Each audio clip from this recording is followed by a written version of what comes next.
Hello friends, नमस्कार। आप सभी का स्वागत है आपके अपने चैनल वनडे एग्जाम टारगेट पर। यहाँ पर हम लोग देखेंगे, जैसे कि आप सभी को पता है, हाँ, रात के 10 बजे वाली आपकी जीएस की क्लास है। और आप सभी ध्यान दीजिएगा, आपकी मॉर्निंग में करंट की क्लास, करंट अफेयर की क्लास आपको मिलेगी 10 बजे एकदम से एग्जैक्ट टाइम पर। आप लोग जरूर आइएगा और साथ ही साथ में आप 10 बजे की क्लास जरूर ज्वाइन कीजिएगा। 2 बजे की सर क्लास का टाइम सर आपको अपडेट करा देंगे। चलिए क्लास को स्टार्ट करते हैं। क्वेश्चन आप सभी की स्क्रीन पर है। नेक्स्ट पहला ही क्वेश्चन है, फूड पॉइजनिंग होने की सबसे अधिक संभावना होती है। फूड पॉइजनिंग होने की सबसे अधिक संभावना।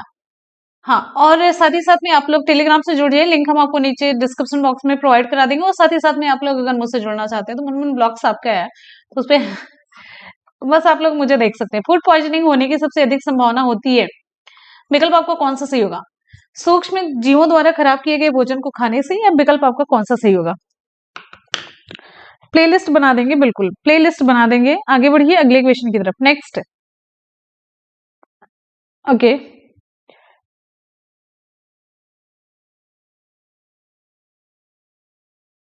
विकल्प आपका यहाँ पर सही हो जाता है, सूक्ष्म जीवों द्वारा खराब किए गए भोजन को खाने से। फूड पॉइजनिंग, भोजन विषाक्तता। और फूड पॉइजनिंग के बहुत सारे कारण होते हैं। बैक्टीरिया के संपर्क में आने से भोजन खराब खराब भोजन करना, पेट संबंधी दिक्कत का होना, कमजोर आपकी जो इम्यून सिस्टम होता है, रोग प्रतिरोधक क्षमता होती है, उससे हो जाता है। जेनेटिक कारण भी होता है। आगे बढ़ेंगे, कोबोल का पूर्ण रूप क्या है? कौन सा विकल्प आपका होगा सही? देखिए यहाँ पर COBOL computer basic oriented language, कौन सा होगा भाई? आप लोग जल्दी से बताएंगे। चलिए फटाफट से आप लोग रिप्लाई करते रहेंगे जल्दी से। क्वेश्चन, कोबोल का पूर्ण रूप क्या है? विकल्प आपका डी से होता है, कॉमन बिजनेस ओरिएंटेड लैंग्वेज। कौन सा सही जवाब होगा? कॉमन बिजनेस ओरिएंटेड लैंग्वेज है। ये आपका कोबोल का फुल फॉर्म है। कंप्यूटर से रिलेटेड आपको हम 2-3 क्वेश्चन हर प्रैक्टिस पेपर में करवा रहे हैं। और आप यहाँ पर देखिए, कोबोल से ही मिलता जुलता है कोमल। कोमल का full form common, common algorithmic language. Class का फुल फॉर्म, क्लास का full form computer literacy and studies in school. CPS का फुल फॉर्म कैरेक्टर्स पर सेकंड। सीएडी का full form computer aided design. ये सारे क्वेश्चन हैं जो कि शॉर्ट फॉर्म देकर के फुल फॉर्म पूछा जाता है, कंप्यूटर से रिलेटेड है। अगला, दो या दो से अधिक पदार्थों का एक समांग मिश्रण कैसा होता है? समांग मिश्रण, समांग मिश्रण मतलब दोनों मिश्रण एक दूसरे में मिक्स हो जाते हैं, ऐसे मिक्स हो जाते हैं कि आपको पता नहीं चलता है, एक दूसरे में घुल जाना, मिल जाना।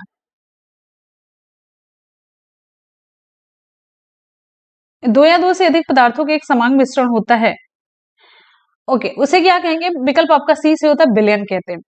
देखिए समांग मिश्रण होता है, जैसे आप दूध में पानी को मिला दीजिए। विषमांग मिश्रण हो जाता है कि जिसमें दोनों चीजों को अलग देख सकते हैं आप, जैसे कि पानी में बालू का मिक्स होना। पानी में बालू आप मिलाएंगे तो बालू नीचे बैठ जाएगा, वो समान रूप से नहीं मिलता है, वो होता है असमांगी। समांग रूप से मिल जाता है, या फिर असमांगी नहीं, विषमांगी होता है। ठीक है, और जो जो समांगी मिश्रण का होता है, ठीक है, चलिए आगे बढ़ते हैं। अगला क्वेश्चन हमारा, पौधों को 5 समूहों में बांटा जाता है, इनमें से कौन सा एक नहीं है? पौधों को 5 समूहों में बांटा गया। जब आप लोग एससीईआरटी पढ़ रहे थे मैंने आपको बताया था 5 समूहों में बांटा जाता है पौधों को। अब इनमें से कौन सा एक है जो उन पांचों में शामिल नहीं है? पौधों को 5 समूहों में बांटा जाता है, इनमें से कौन सा एक नहीं है? Pteridophyte, bryophyte, protochordata, gymnosperm.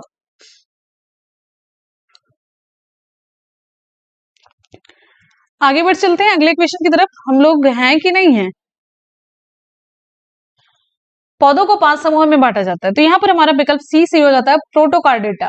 Chordata से पता ही चल रहा है जिनमें ये रीढ़ की हड्डी वगैरह पाई जाती है, कॉर्डेटा, नॉन कार्डेटा, तो ये सब है। तो विकल्प यहाँ पर आपका सही हो जाता है। देखिए टेरिडोफाइट, ब्रायोफाइट, जिम्नोस्पर्म 3 हो जाते हैं, बाकी 2 बचते हैं आपके। थैलोफाइटा है, एंजियोस्पर्म बचता है।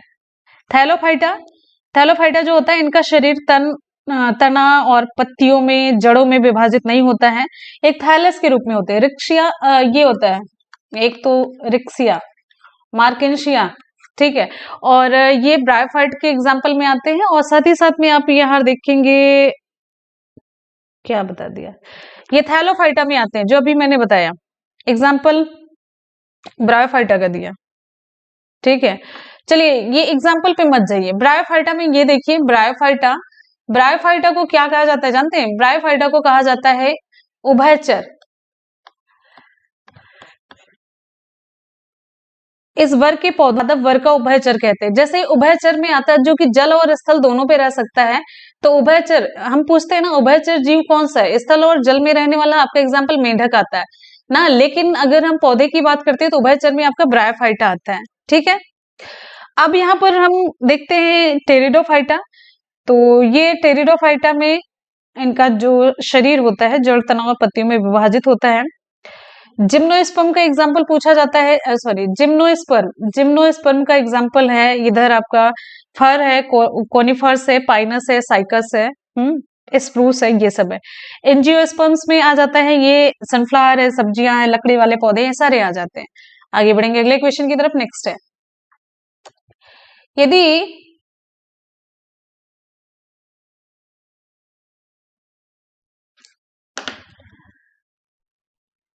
ओके आगे बढ़ते हैं अगले क्वेश्चन की तरफ। नेक्स्ट है,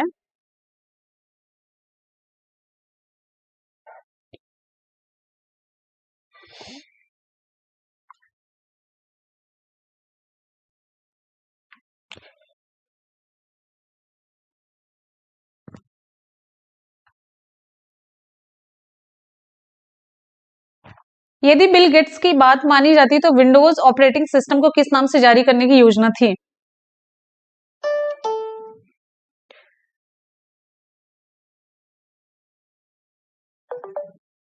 आगे बढ़िए, एक मिनट चेक कर लेते हैं हम,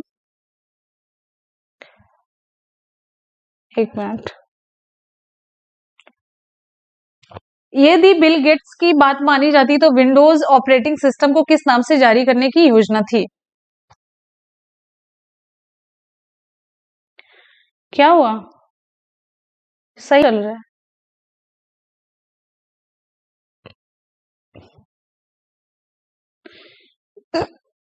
सही नहीं चल रहा? अभी एक बार फिर से देख लीजिएगा, फिर से देख के फिर बताइए। विकल्प यहाँ पर आपका सही हो जाता है, विकल्प सी इंटरफेस मैनेजर, विकल्प आपका सी से होता है। विंडोज ऑपरेटिंग सिस्टम को इंटरफेस मैनेजर नाम से जारी करने की योजना थी बिल गेट्स के अकॉर्डिंग। बिल गेट्स कौन है? माइक्रोसॉफ्ट के संस्थापक है। माइक्रोसॉफ्ट के संस्थापक में बिल गेट्स और पॉल एलन का नाम आता है। माइक्रोसॉफ्ट की स्थापना कब हुई थी? 1975 में हुई थी। चलिए, कंट्रोल पैनल क्या होता है? बहुत सारे प्रोग्रामों का समूह होता है, कंट्रोल पैनल है। और क्लिपबोर्ड ये क्या होता है? एक तरह का बफर होता है जो कि टेम्पोररी स्टोरेज होता है, ये जानते रहिए। आगे बढ़ते हैं, अगला क्वेश्चन है,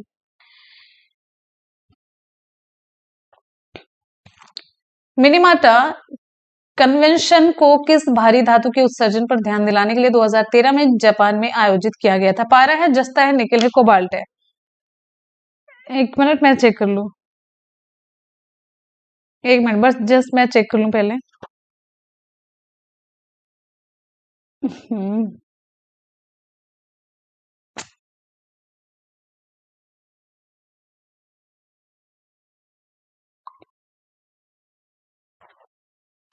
अभी सही हो जाएगा। मिनीमाता कन्वेंशन को किस भारी धातु के उत्सर्जन पर ध्यान दिलाने के लिए 2013 में जापान में आयोजित किया गया था? पारा है, जस्ता है, निकेल है, कोबाल्ट है? सही जवाब क्या होगा हमारा? अब सही है, ओके। तो चलिए यहाँ पर हमारा उत्तर सही हो जाता है। आप सभी को पता है ये पारा से ही रिलेटेड होगा, विकल्प ए। भारी धातु का मतलब होता है, भारी धातु का मतलब होता है ये जो नेचर में टॉक्सिक हो, सॉरी, नेचर में जो टॉक्सिक हो उसे कहते हैं। जो मिनी माता रोग होता है किसकी वजह से होता है? पारे की वजह से होता है। पारा, HG। अच्छा ये बताइए, इटाई इटाई रोग किसकी वजह से होता है? इटाई इटाई रोग किसकी वजह से होता है? ये किसकी वजह से होता है? पारा है, कैडमियम है, जिंक है, किसकी वजह से होता है? Itai itai. एकदम से अब सही है, एकदम से सही है। एक बार जल्दी से आप लोग शेयर कर देंगे वीडियो को, जिससे कि सभी तक पहुंच सके। हाँ, अभी एकदम से सही है, जल्दी से देखिए फटाफट से। यहाँ पर हमारा सही जवाब हो जाता है इटाई इटाई जो रोग होता है किसकी वजह से होता है? कैडमियम की वजह से होता है। किसकी वजह से होता है? कैडमियम इसका सही जवाब है। इसका सही जवाब है कैडमियम की वजह से इटाई इटाई रोग होता है। और साथ ही साथ में आप देखेंगे जो अगला क्वेश्चन हमारा है, विटामिन B12। विटामिन B12 में क्या पाया जाता है? कोबाल्ट है, हाइड्रोजन है, ऑक्सीजन है, नाइट्रोजन है। कौन सा विकल्प आपका सही होगा? कोबाल्ट है, हाइड्रोजन है, ऑक्सीजन है, नाइट्रोजन है। सही जवाब कौन सा होगा हमारा? तो यहाँ पर सही जवाब हो जाता है कोबाल्ट पाया जाता है। और विटामिन B12 को क्या कहते हैं? साइनोकोबैलामिन कहते हैं। और ब्लैक फुट रोग किसकी वजह से होता है? ये क्वेश्चन भी पूछा जाता है। ब्लैक फुट रोग किसकी वजह से होता है? आर्सेनिक। अरे अरे क्या, ऑक्सीजन है, पारा है, कैडमियम है, आर्सेनिक है। चलिए जल्दी से।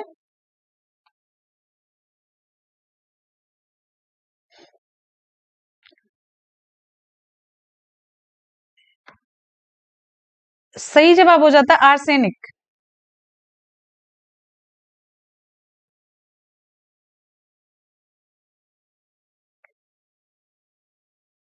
ओके भाई, होगी नहीं सभी लोग, मुझे तो पता भी नहीं चल पा रहा है।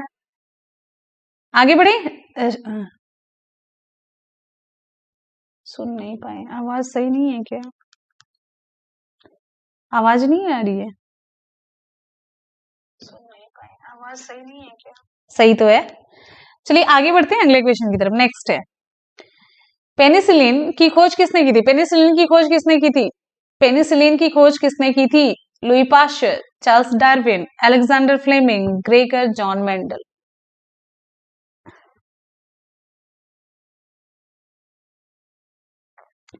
आगे देखिए, पेनिसिलिन की खोज किसने की थी? सही जवाब कौन सा होगा? पेनिसिलिन की खोज, यहाँ पर फटाफट से आप लोग की रिप्लाई आ रही है, जिसमें से कुछ सही है कुछ गलत है। विकल्प आपका सी सही हो जाता है, अलेक्जेंडर फ्लेमिंग है। पेनिसिलिन की खोज अलेक्जेंडर फ्लेमिंग के द्वारा की गई थी। और आनुवांशिकता का जनक किसे कहा जाता है? आनुवांशिकता का पिता किसे कहा जाता है? चार्ल्स डार्विन है, लैमार्क है, मेंडल है, या ह्यूगो डिवरीज। विकल्प आपका कौन सा सही होगा? आनुवांशिकता का पिता किसे कहा जाता है? तो विकल्प आपका सही हो जाता है ग्रेगर जॉन मेंडल को कहा जाता है, आनुवांशिकता का पिता कहा जाता है। और साथ ही साथ में प्राकृतिक चयन का सिद्धांत किसने दिया था? नेचुरल सिलेक्शन थ्योरी किसके द्वारा दी गई थी? प्रकृति खुद से चयन करती है, जीवों का जो वर्ण होती है प्रकृति खुद से करती है। ठीक है, ये सिद्धांत किसके द्वारा दिया गया था? डार्विन, लेमार्क, ह्यूगो डेवरीज, मेंडल। वही चार विकल्प सेम सेम। तो प्राकृतिक चयन का सिद्धांत दिया था चार्ल्स डार्विन ने। अच्छा, लुई पाश्चर ने कौन से टीके की खोज की थी? लुई पाश्चर ने कौन से टीके की खोज की थी? लुई पाश्चर के द्वारा कौन से टीके की खोज की गई थी? और फास्ट रिप्लाई करेंगे, फटाफट से रिप्लाई करेंगे, जब तक सही है ना तब तक हम लोग खींच देते हैं। यहाँ पर बिल्कुल सही जवाब हो जाता है, लुई पाश्चर ने खोज की थी रेबीज के टीके की। ठीक है, आगे बढ़ेंगे। अगला क्वेश्चन, स्थानिक प्रजातियां पौधों और पशुओं की वे प्रजातियां हैं जो पाई जाती हैं कहां पर? एक विशेष क्षेत्र में, जंगलों में, स्वास्थ्य में बहुत अच्छी होती, महामारी से पीड़ित होती हैं। क्या विकल्प होगा? स्थानिक प्रजातियां पौधों और पशुओं की वे प्रजातियां हैं जो पाई जाती हैं कहां पर? या फिर जो आगे कौन सा सेंटेंस उसे पूरा करेगा? सही जवाब हो जाता है यहाँ पर हमारा, बिल्कुल सही जवाब हो जाता है, एक विशेष क्षेत्र में पाई जाती है। विकल्प आपका यहाँ पर ए सही हो जाता है, एक विशेष क्षेत्र में पाई जाती है। क्या होगा? एक विशेष क्षेत्र में पाई जाती हैं।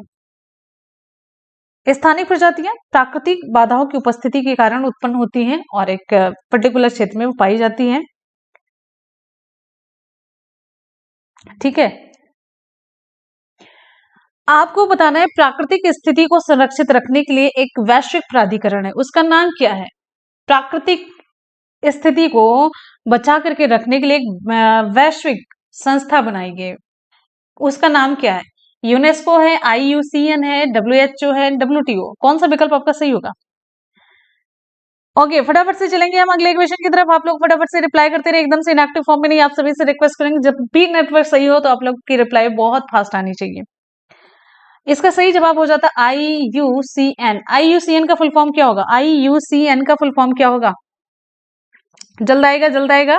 और सबसे पहले तो ये चीज जानिए कि आगे की तैयारी आप लोगों की जोर शोर से होनी चाहिए। आगे बढ़ते हैं अगले क्वेश्चन की तरफ। IUCN का फुल फॉर्म क्या होगा? और साथ ही साथ में आपको बताना है इसकी स्थापना कब हुई थी, हम आपको बताते चलते। IUCN 1948 में। कल आपको एक वीडियो मिलेगी किससे रिलेटेड? मुख्यालय से रिलेटेड, मुख्यालय। और अब यहाँ पर देखिए, और IUCN का मुख्यालय कहाँ पर है? सबसे इंपॉर्टेंट ये है, स्विट्जरलैंड के ग्लैंड में है इसका मुख्यालय। आगे बढ़ेंगे, हमारा अगला क्वेश्चन है, नेक्स्ट है, भारतीय नाभिकीय कार्यक्रम इंडियन न्यूक्लियर प्रोग्राम का जनक किसे माना जाता है? आगे मिलेगा आपको चारों विकल्प के साथ। भारतीय नाभिकीय कार्यक्रम का जनक किसे माना जाता है? भारतीय नाभिकीय कार्यक्रम का जनक, आगे आ जाइए।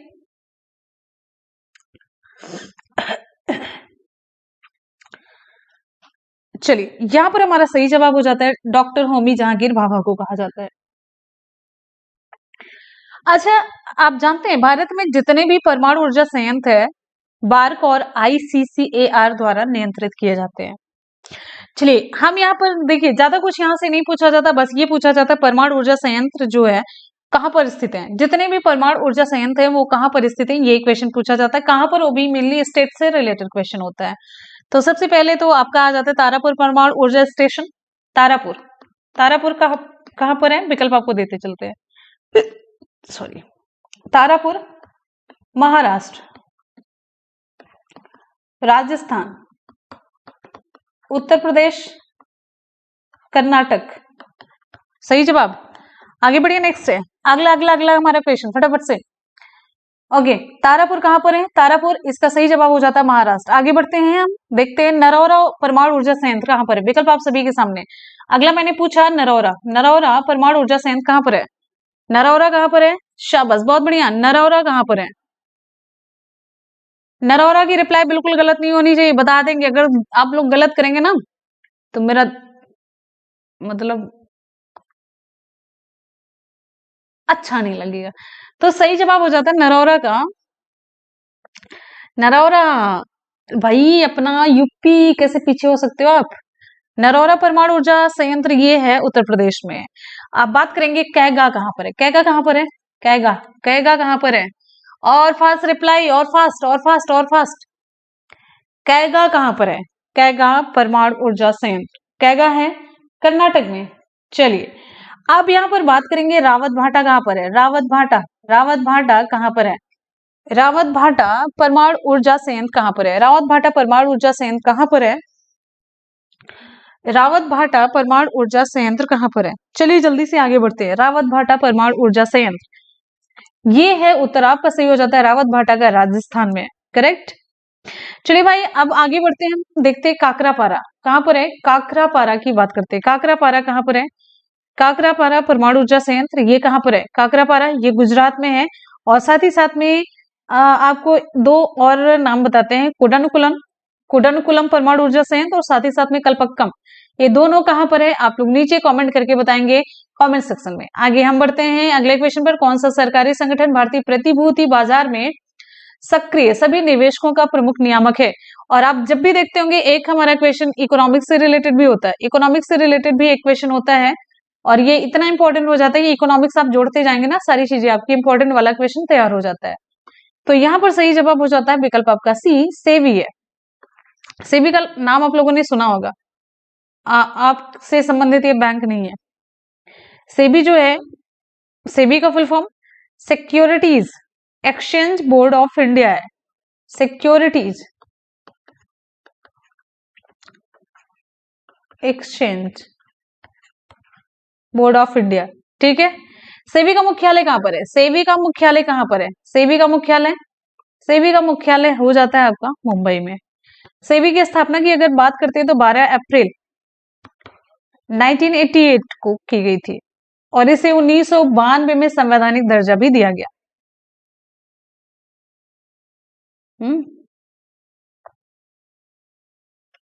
आगे बढ़े, अगला एक इंपॉर्टेंट क्वेश्चन पूछते हैं। IRDAI का नाम आप लोगों ने सुना होगा। इसकी स्थापना हुई थी 1999 में, लेकिन किस समिति की सिफारिश के आधार पर हुई थी, ये आपसे क्वेश्चन पूछना चाह रहे हैं। तो आप अभी कुछ आएगा नहीं, वैसे आप तुक्का मारेंगे। मल्होत्रा समिति की सिफारिश के आधार पर IRDAI की स्थापना की गई थी। IRDAI का फुल फॉर्म क्या होता है? Insurance regulatory and development authority of India, ठीक है। और एक नाबार्ड का भी नाम आता है, नाबार्ड, नाबार्ड, नाबार्ड, BARD, नाबार्ड। इसकी स्थापना किस समिति की सिफारिश पर हुई थी? नोट करते जाइएगा, शिवरामन समिति की सिफारिश के आधार पर की गई थी। कब की गई थी? 12 जुलाई 1982 में की गई थी। ध्यान दीजिएगा, सारी इंपॉर्टेंट चीजें आपको मैंने बता दी हैं। और जब भी क्लास करने बैठी है ना, कॉपी पेन लेकर के बैठा करिए, इससे आपको भी मतलब अच्छा लगेगा और साथ ही साथ में चीजें आपकी तैयार होती जाएंगी। राइट, अगले क्वेश्चन की तरफ बढ़ते हैं। नेक्स्ट है, प्रधानमंत्री जन योजना की शुरुआत किसने की थी?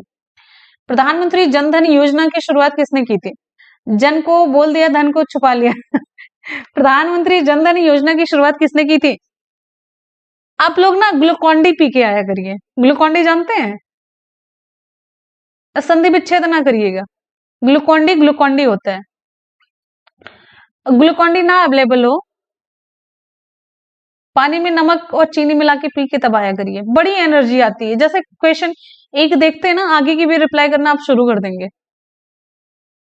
पी के आइएगा, कल देखिए, ट्राई करिए। प्रधानमंत्री जन धन योजना की शुरुआत किसने की? विकल्प यहां पर आपका सही हो जाता है भाई। विकल्प आपका ऐसे होता है, प्रधानमंत्री नरेंद्र मोदी ने की। विकल्प आपका यहाँ पर ऐसे हो जाता है, प्रधानमंत्री जन धन योजना की शुरुआत नरेंद्र मोदी जी के द्वारा की गई थी। और प्रधानमंत्री जन धन योजना की घोषणा आपको बताते चलते हैं 15 अगस्त 2014 और 28 अगस्त 2014 को, मतलब ये की गई थी 15 अगस्त 2014 को और 28 अगस्त 2014 को ये लॉन्च की गई थी। इस योजना में क्या होता है? जन धन योजना में क्या होता है? प्रधानमंत्री जन धन योजना में होता क्या है? आगे बढ़िए भाई, अगला क्वेश्चन हमारा। शाबाश। यहां पर इसमें जानते क्या होता है? इस योजना के तहत जो लाभार्थी होते हैं उनका बैंक अकाउंट खोला जाता है। क्या होता है? बैंक अकाउंट खोला जाता है। किसका किसका प्रधानमंत्री जन धन योजना में है? बैंक अकाउंट खोला जाता है। और अभी जल्दी में ही ना 28 अगस्त को, 28 अगस्त, क्योंकि देखिए उधर आप 28 अगस्त 2014 को शुरू हुआ था, तो 28 अगस्त 2021 को इसके कितने साल पूरे हो गए? आप जोड़ लीजिए, घटा लीजिए, तब भी अब जोड़ घटा के भी अगर बता पाए तो कितना, मैंने आपको एग्जैक्ट डेट बता दी 28 अगस्त 2014, और फिर इधर आप कितना 2021 में कितने साल पूरे हुए इसके, ये भी कैलकुलेशन अगर सही आ जाए ना तो अपने को एकदम से मैं समझू कि तर जाए। ठीक है, तो अब आगे देखिए, 7 है, ओके बहुत बढ़िया। तो 7 साल इसके पूरे हो गए। आगे बढ़ते हैं, अगला क्वेश्चन हमारा नेक्स्ट है। अब भाई मेरे को क्या पता आपके अकाउंट में कितने पैसे हैं। प्राचीन समय में किसी व्यक्ति को वस्तु के साथ तौला जाता था और उसी भार मात्रा के समान उस वस्तु को दान कर दिया जाता था। इस प्रथा को क्या कहा जाता है? इस प्रथा को क्या कहा जाता है? तिमिथि, पुलिकली, तुलाभार, जल्लीकट्टू, बताइए तो जाने। ये थोड़ा सा डिफरेंट और अच्छा सा क्वेश्चन है, साथ ही साथ में इंटरेस्टिंग भी है। प्राचीन समय में किसी वस्तु को, आप देखते होंगे ना, एक मैंने वो सीरियल देखा था, सीरियल क्या, कृष्ण लीला देखा था, तो उसमें कृष्ण जी को तौला जाता है, फिर उसके बाद सीधा वो रखा जाता था सोना, फिर एक अंगूठी रखने के लिए, तो अंगूठी रखी गई थी सत्यभामा की शायद, तब वो जाके पूरा हो, यहीं पे मैंने देखा वो तौला जाता था। तो तौलने वाला इसे क्या कहते हैं? बिल्कुल सही विकल्प आपका सी सी हो जाता, तुला भार। ये तो बहुत ही आसान सा था, है, हमें लगा कि हमने 30 मार्क का क्वेश्चन ले लिया, तो ये विकल्प आपका सी सी होता, तुला भार है। पौराणिक जो मान्यता होती थी इसके अनुसार तुलादान, तुलाभार प्रथा भगवान श्री कृष्ण से जुड़ी हुई थी, इसीलिए मैंने आपको ये बताया ये वाली चीज ना। ओके, चलिए।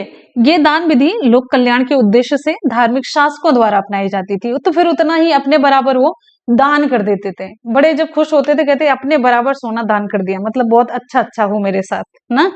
वो अच्छा अच्छा की कामना करते थे, इसी बहाने प्रजा का कल्याण हो जाता था। और मुगल शासक द्वारा भी इस पद्धति को अपनाया गया था। आगे बढ़ते हैं अगले क्वेश्चन की तरफ। नेक्स्ट है, ऐसी बहुत सारी प्रथाएं जुड़ी हुई हैं, पता है, जिससे कि इनडायरेक्टली लोगों का कल्याण होता है, और इसीलिए ये प्रथाएं चलाई भी जाती हैं।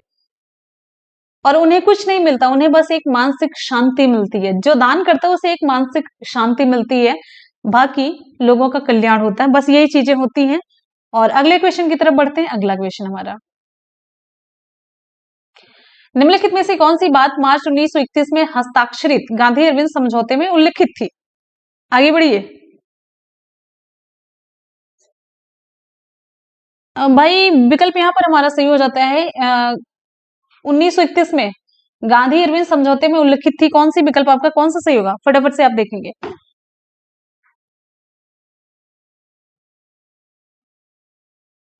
क्या दलित की रिप्लाई क्या कर रहे हैं आप लोग? कोई क्वेश्चन था क्या इससे पहले? ओ, तुक्का मार के रिप्लाई। आगे आगे विकल्प देखिए भैया, विकल्प देखिए, विकल्प देखिए तेजुक खां। विकल्प आपका यहाँ पर सही होता है, सविनय अवज्ञा आंदोलन वापस लिया जाएगा। सविनय अवज्ञा आंदोलन वापस लिया जाएगा, इस बात का उल्लेख जो 5 मार्च 1931 में हस्ताक्षरित था गांधी इरविन समझौता, उसमें उल्लिखित थी। देखिए, गांधी जी और वायसराय था लॉर्ड इरविन, इरविन के बीच एक समझौता होता है। कब होता है? 5 मार्च 1931 को। अगर हम सही है तो जल्दी से बताइए, कहां पर हुआ? दिल्ली में हुआ था, जिसे हम गांधी इरविन समझौता के नाम से जानते हैं। इस समझौते को दिल्ली में होने की वजह से दिल्ली समझौता भी कहा गया। क्या कहा गया? दिल्ली समझौता नाम भी दिया गया, राइट। और सरोजनी नायडू ने एक और नाम दिया था, जानते हैं क्या? कि ये दो महात्माओं का मिलन, उन्होंने कहा। ये तो कुछ ज्यादा ही एकदम से इमोशनल हो गई थी। दो महात्माओं का मिलन उन्होंने कह दिया। और इस समझौते के अंतर्गत इरविन द्वारा कुछ बातें मानी गई थी।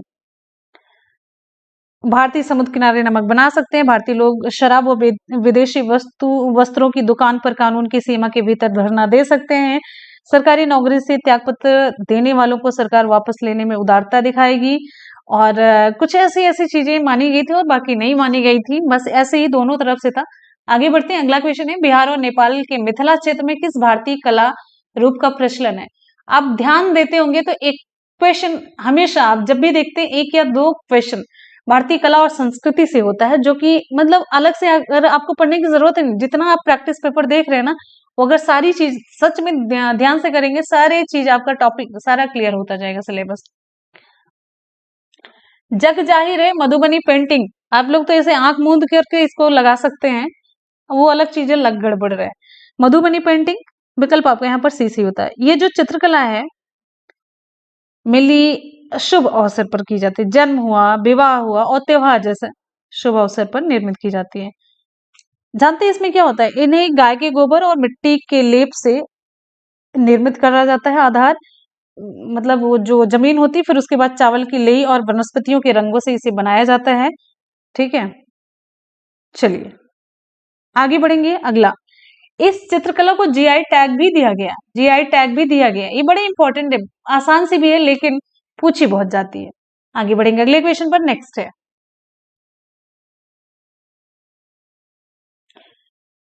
2020 में इंडियन प्रीमियर लीग आईपीएल में कौन सा संस्करण खेला गया? अब 2020 का बताइए तो जाने। 2020, हाँ हाँ बिल्कुल। आगे देखिए, आधुनिक तरीके से उसमें चेंजेस आते रहते हैं, लेकिन जब भी कोई कला होती है ना, उसका ओरिजिनल जो रूप होता है वही अच्छा लगता है। जो हमारा मतलब पुराना होता है, जो जहां से मतलब उसकी ओरिजिनलिटी, मौलिकता छिपी हुई होती है। 2020 में इंडियन प्रीमियर लीग का कौन सा संस्करण खेला गया था? हाँ बिल्कुल सही, चावल के आटे से होती है। सही जवाब हो जाता है विकल्प आपका सी से होता है। 13वां, क्रिकेट के प्रेमी। आधा तो नकल मारे हैं, आधा तो नकल मारे हैं 100%। जिसने 11 दिया बड़ा सही जवाब दिया, कम से कम नकल तो नहीं मारा है। बिल्कुल सही है। आगे बढ़ते हैं। अगला क्वेश्चन हमारा 13वां था।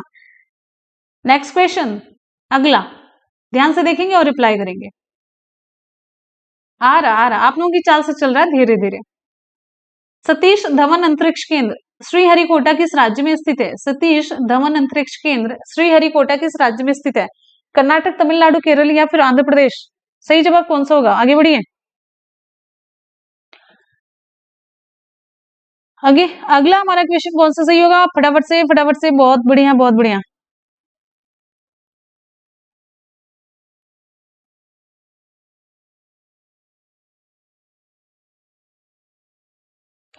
शाबाश, बहुत बढ़िया। यहाँ पर हमारा सही जवाब हो जाता है विकल्प डी, आंध्र प्रदेश है। विकल्प आपका डी सी होता है, आंध्र प्रदेश है। ठीक है, ओके। अच्छा, यहाँ पर बताइए प्रेजेंट टाइम में इसके अध्यक्ष कौन है? प्रेजेंट टाइम में इसके अध्यक्ष कौन है, बता सकते हैं? भारत की कुछ अंतरिक्ष एजेंसियां हैं जिसमें भारतीय अंतरिक्ष अनुसंधान संगठन भी है, इसरो। ये बहुत ज्यादा इंपॉर्टेंट होता है, एग्जाम में पूछा भी जाता है। ठीक है, और साथ ही साथ में ISRO Indian Space Research Organisation की स्थापना कब हुई? 1969। हम बार बार इसलिए बताते हैं जिससे कि आपका गलत ना हो। अच्छा, थुम्बा, एक और क्वेश्चन है, थुम्बा रॉकेट लॉन्चिंग स्टेशन ये कहां पर है? केरल है, कर्नाटक है, तमिलनाडु, आंध्र प्रदेश है? चलिए जल्दी से बताइए। हाँ, चलिए।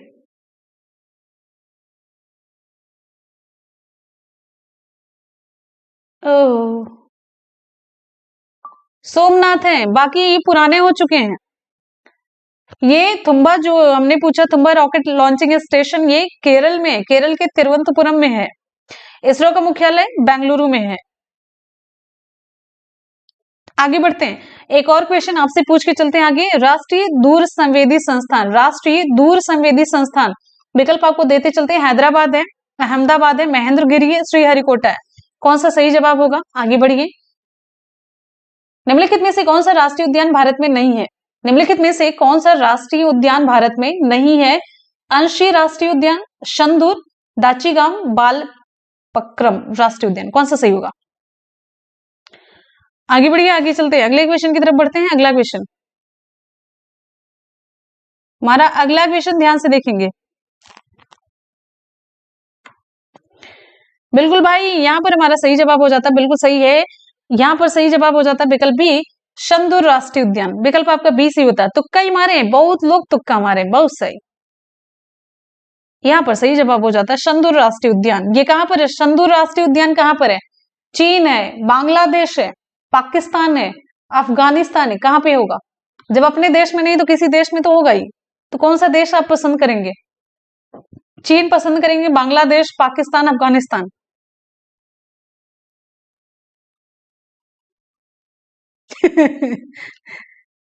आगे बढ़ते हैं, अगला क्वेश्चन। जौनपुर देश नहीं है, बांग्लादेश में, बांग्लादेश वाले। बहुत सही, बांग्लादेश एकदम से सही जवाब है। चल चलो बांग्लादेश की तरफ। प्रीति, बहुत बढ़िया। सही जवाब हो जाता है पाकिस्तान। सही जवाब है पाकिस्तान में। शंदूर राष्ट्रीय उद्यान पाकिस्तान में, ये जो खैबर दर्रा है ना, खैबर दर्रा उस क्षेत्र में स्थित है, खैबर दर्रे के पास स्थित है, उसी क्षेत्र में स्थित है ये। और बात करेंगे अपने देश में अंशी राष्ट्रीय उद्यान, ये कहां पर है? अंशी राष्ट्रीय उद्यान अपने देश की अगर हम बात करते हैं, अंशी राष्ट्रीय उद्यान ये है कर्नाटक में स्थित है। ठीक है, अंशी राष्ट्रीय उद्यान ये कर्नाटक में स्थित है। दाचीग्राम तो आप सभी जानते हैं, दाचीग्राम कहां पर है? जम्मू कश्मीर में। और बाल प्रखम, प्रकम दोनों लिखा जाता है, बाल प्रखम, प्रकम दोनों लिखा जाता है। तो ये है आपका, ये मेघालय में है। ये कहां पर है? मेघालय में। अब क्लियर हो गया, तीनों चारों चीजें आपकी क्लियर होगी। करेक्ट। आगे बढ़ते हैं, नेक्स्ट हमारा क्वेश्चन। ये दाचीग्राम तो आप सभी को पता था, अंशी थोड़ा सा आपको एकदम से नया मिलता है, और इधर डी वाला जो मेघालय में वो भी नया मिलता है, तभी ये क्वेश्चन थोड़ा सा टफ हो जाता है। ठीक, आगे बढ़ते हैं। अगला अपना पाकिस्तान भी है जिंदाबाद, तो मतलब कुछ है वहां पर भी, ऐसा मत सोचा करिए कि कुछ नहीं है। अगला क्वेश्चन, निम्नलिखित में से क्या असहयोग और खिलाफत आंदोलनों का परिणाम था? निम्नलिखित में से क्या असहयोग और खिलाफत आंदोलनों का परिणाम था? कौन सा विकल्प आपका सही होगा? ध्यान से देखेंगे निम्नलिखित में से क्या असहयोग और खिलाफत आंदोलनों का परिणाम था, तो विकल्प यहाँ पर आपका सही हो जाता है। ध्यान से पढ़ेंगे तो फटाफट से आप लोग रिप्लाई करेंगे। शाबाश, यहाँ पर सही जवाब हो जाता विकल्प डी, मजदूर वर्ग कई छोटे बड़े शहरों में हड़ताल पर चला गया। ये था, देखिए इसका रिजल्ट असहयोग और खिलाफत आंदोलन का परिणाम था कि मजदूर वर्ग कई छोटे बड़े शहरों में हड़ताल पर चला गया था। मिली असहयोग आंदोलन की शुरुआत की अगर हम बात करते हैं तो 1 अगस्त 1920 को इसकी शुरुआत हुई थी और असहयोग आंदोलन का प्रस्ताव जो हुआ था 1920 में नागपुर अधिवेशन में पारित किया गया था, ये जानते रहिएगा। और असहयोग आंदोलन की शुरुआत गांधी जी ने कैसर ए हिंद की उपाधि लौटा कर किया था। इन्होंने कैसर ए हिंद की उपाधि लौटा दी थी और ये क्वेश्चन पूछा जाता है, ध्यान रखिएगा, ठीक है। और बहुत सारे लोगों ने अपनी पदवियां और उपाधियां त्याग दी थी, लेकिन वो लोग थोड़े से कम हाईलाइट थे, तो उनसे क्वेश्चन नहीं पूछा जाता है। और ये एक और क्वेश्चन पूछा जाता है, राय की उपाधि किसने लौटाई थी? ये राय की उपाधि किसने लौटाई थी? दादा भाई नौरोजी ने, बाल गंगाधर तिलक ने, जमना लाल बजाज ने, रविन्द्रनाथ टैगोर ने? चलिए जल्दी से बताइए, आगे आगे आगे बढ़िए। नेक्स्ट हमारा क्वेश्चन आगे फटाफट से देखेंगे। हाँ, तो यहाँ पर हमारा सही जवाब हो जाता है जमना लाल बजाज ने राय बहादुर की उपाधि वापस लौटाई थी। जमना लाल बजाज थे, ठीक है। बहुत सारे लोगों ने वकालत छोड़ दी थी। और जो खिलाफत आंदोलन था, खिलाफत आंदोलन आपको मैंने बताया, खिलाफत आंदोलन ये 1919 में अली बंधुओं, मौलाना आजाद और अफजल खां और मोहानी, हजरत मोहानी के नेतृत्व में खिलाफत कमेटी का नेतृत्व किया गया था। और अली बंधुओं से रिलेटेड है खिलाफत आंदोलन, तो यही सब क्वेश्चन था इससे रिलेटेड। आगे बढ़ते हैं, नेक्स्ट हमारा क्वेश्चन, किस नवरत्न कंपनी को सामान्यतः विजाग स्टील के नाम से जाना जाता है? चलिए बताइए, आप लोग सारी चीजें तो खरीद लेते हैं लेकिन उसे ध्यान से पढ़ते नहीं है, खाली एक्सपायरी डेट देखते हैं, वो भी खाने की चीज हुई तो। किस नवरत्न कंपनी को सामान्यतः विजाग स्टील के नाम से जाना जाता है? आगे आगे आगे जल्दी से। विकल्प ए है राष्ट्रीय इस्पात निगम लिमिटेड। राष्ट्रीय इस्पात निगम लिमिटेड नवरत्न कंपनी है। राष्ट्रीय इस्पात निगम लिमिटेड को सामान्यतः विजाग स्टील के नाम से जाना जाता है। चलिए आपको बताएं, विजाग स्टील है, विजाग स्टील प्लांट देश का पहला तट आधारित इंटीग्रेटेड स्टील प्लांट है, ध्यान दीजिएगा। आगे बढ़ते हैं, अगला क्वेश्चन हमारा नेक्स्ट है,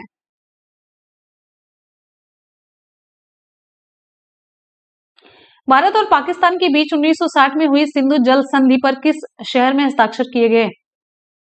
आगे देखिए नेक्स्ट, भारत और पाकिस्तान के बीच 1960 में हुई सिंधु जल संधि पर किस शहर में हस्ताक्षर किए गए? आप लोग फटाफट से रिप्लाई करते रहिए। लाहौर है, कलकत्ता है, कराची? विकल्प आपका सी से होता है, कराची है।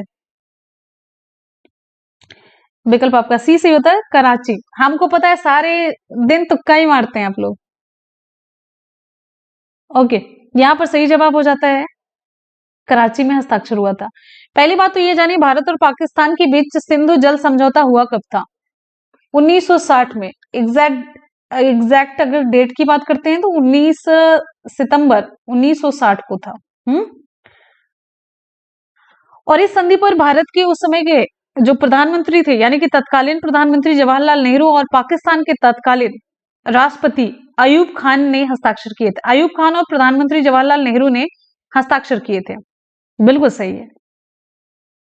फिर उसके बाद से 12 जनवरी 1961 से संधि की शर्तें लागू कर दी गई थी। और अब यहाँ पर एक इंपॉर्टेंट चीज ये बन जाती, ये और ये बस जानकारी के लिए आप जानते रहिए, ज्यादा इंपॉर्टेंट ये होता है कि इसमें संधि के तहत हुआ क्या था। 6 नदियों के पानी का बंटवारा तय हुआ जो भारत से पाकिस्तान जाती हैं। इसमें से आप ध्यान दीजिएगा, 3 पूर्वी नदियां हैं, 3 पूर्वी नदियां कौन कौन सी? रावी, ये बहुत तगड़ी चीज बता रहे हैं आपको, रावी है, ब्यास, सतलज, इनके पानी पर भारत को पूरा अधिकार दिया गया। 6 नदियों की मैंने बात की, जो 3 पूर्वी नदियां थी, रावी, ब्यास और सतलज, 3 पश्चिमी नदियां थी, पश्चिमी नदियां, जिनमें आती है झेलम, झेलम, चिनाब और सिंधु। कौन सी आती है? सिंधु। इनके पानी के बहाव को बाधा रहित पाकिस्तान को देना तय हुआ था। बात समझ में आई? ये समझौता हुआ था। ध्यान दीजिएगा, बहुत इंपॉर्टेंट चीज आपको मैंने बताई है। आगे बढ़ेंगे, अगला क्वेश्चन हमारा नेक्स्ट है। नेक्स्ट क्वेश्चन हमारा, कभी एक क्वेश्चन आपको नया मिला होगा, नया मिला तो इसमें बहुत सारी चीजें एकदम से आपको नई नई देखने को मिल रही है। अगले क्वेश्चन की तरफ बढ़ते हैं। नेक्स्ट है, उत्तर प्रदेश में निम्नलिखित में से कौन सा स्मारक नहीं है? उत्तर प्रदेश में निम्नलिखित में से कौन सा स्मारक नहीं है? कॉपी पेस्ट नहीं भाई। उत्तर प्रदेश में निम्नलिखित में से कौन सा स्मारक नहीं है? अभी खूब मजे ले लीजिए, जब जिंदगी चाटा मारती है ना, फिर रास्ता नहीं समझ आता, फिर कुछ नहीं समझ आएगा, फिर यही करते रह जाएंगे। उत्तर प्रदेश में निम्नलिखित में से कौन सा स्मारक नहीं है? सफदर जंग का मकबरा, ताजमहल, बड़ा इमामबाड़ा, सारनाथ स्तूप। अगला क्वेश्चन हमारा नेक्स्ट है, सही जवाब हो जाता है विकल्प आपका ए, सफदर जंग का मकबरा। सफदर जंग का मकबरा उत्तर प्रदेश में नहीं है, तो फिर ये कहां पर है? मुंबई में है, कलकत्ता में है, चेन्नई में है, तमिलनाडु में है, या कोई नहीं? कौन सा विकल्प आपका सही होगा? कहां पर है सफदर जंग का मकबरा? अच्छा, दिल्ली में है। चलिए भाई, दिल्ली लगा लेते हैं, सही है, ये सही जवाब हो जाता है, दिल्ली है। अच्छा, इसका निर्माण किसने कराया था? अकबर ने, शाहजहां ने, शुजाउद्दौला ने, या फिर नूरजहां बेगम ने?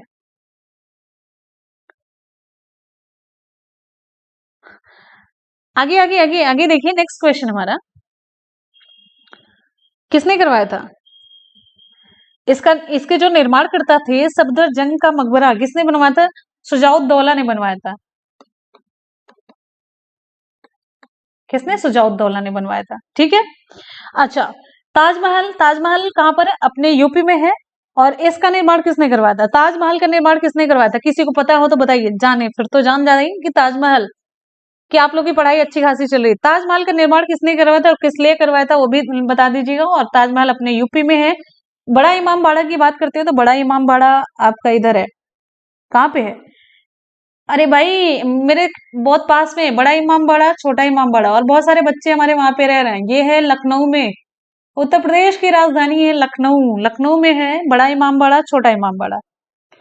और इमामबाड़ा का निर्माण किसने कराया था? कोई बता सकता है? इमामबाड़ा, इमामबाड़ा का निर्माण किसने कराया था? इमामबाड़ा का निर्माण कराया था आसफउद्दौला ने। क्या? आसफउद्दौला। अल्लाह आगे लिखा है, लिखा नहीं रहा है, ठीक है। बात सही सही है, ठीक है। अब यहां पर आप आगे देखिए, सारनाथ स्तूप, इसके बारे में आपको हम बता चुके हैं, लेकिन फिर से बताएंगे। सारनाथ स्तूप, सारनाथ स्तूप उत्तर प्रदेश में स्थित है, और सारनाथ स्तूप उत्तर प्रदेश में। अच्छा, चलिए कुछ नहीं, ये बताइए धमेक स्तूप कहाँ पे है? धमेक स्तूप कहाँ पर है? धमेक स्तूप कहाँ पर है? धमेक, सारनाथ गए होंगे तो आप बता सकते हैं। उत्तर प्रदेश के सारनाथ में है, ठीक है। आगे बढ़ेंगे, हमारा अगला क्वेश्चन, धमेक स्तूप ऐसे ही मिलता जुलता सारनाथ स्तूप, ये सांची स्तूप वो भी है। आगे बढ़ते हैं अगले क्वेश्चन की तरफ। बहुत हो गया, ये सारी चीजें आपको समझ आ गई। आगे बढ़ते हैं, और नेक्स्ट क्वेश्चन, निम्नलिखित में से कौन सी नदी अफ्रीका में नहीं है? नील है, नाइजर है, ऑरेंज है, अमेजन। अमेजन कि अमेजन, कौन सा सही होगा?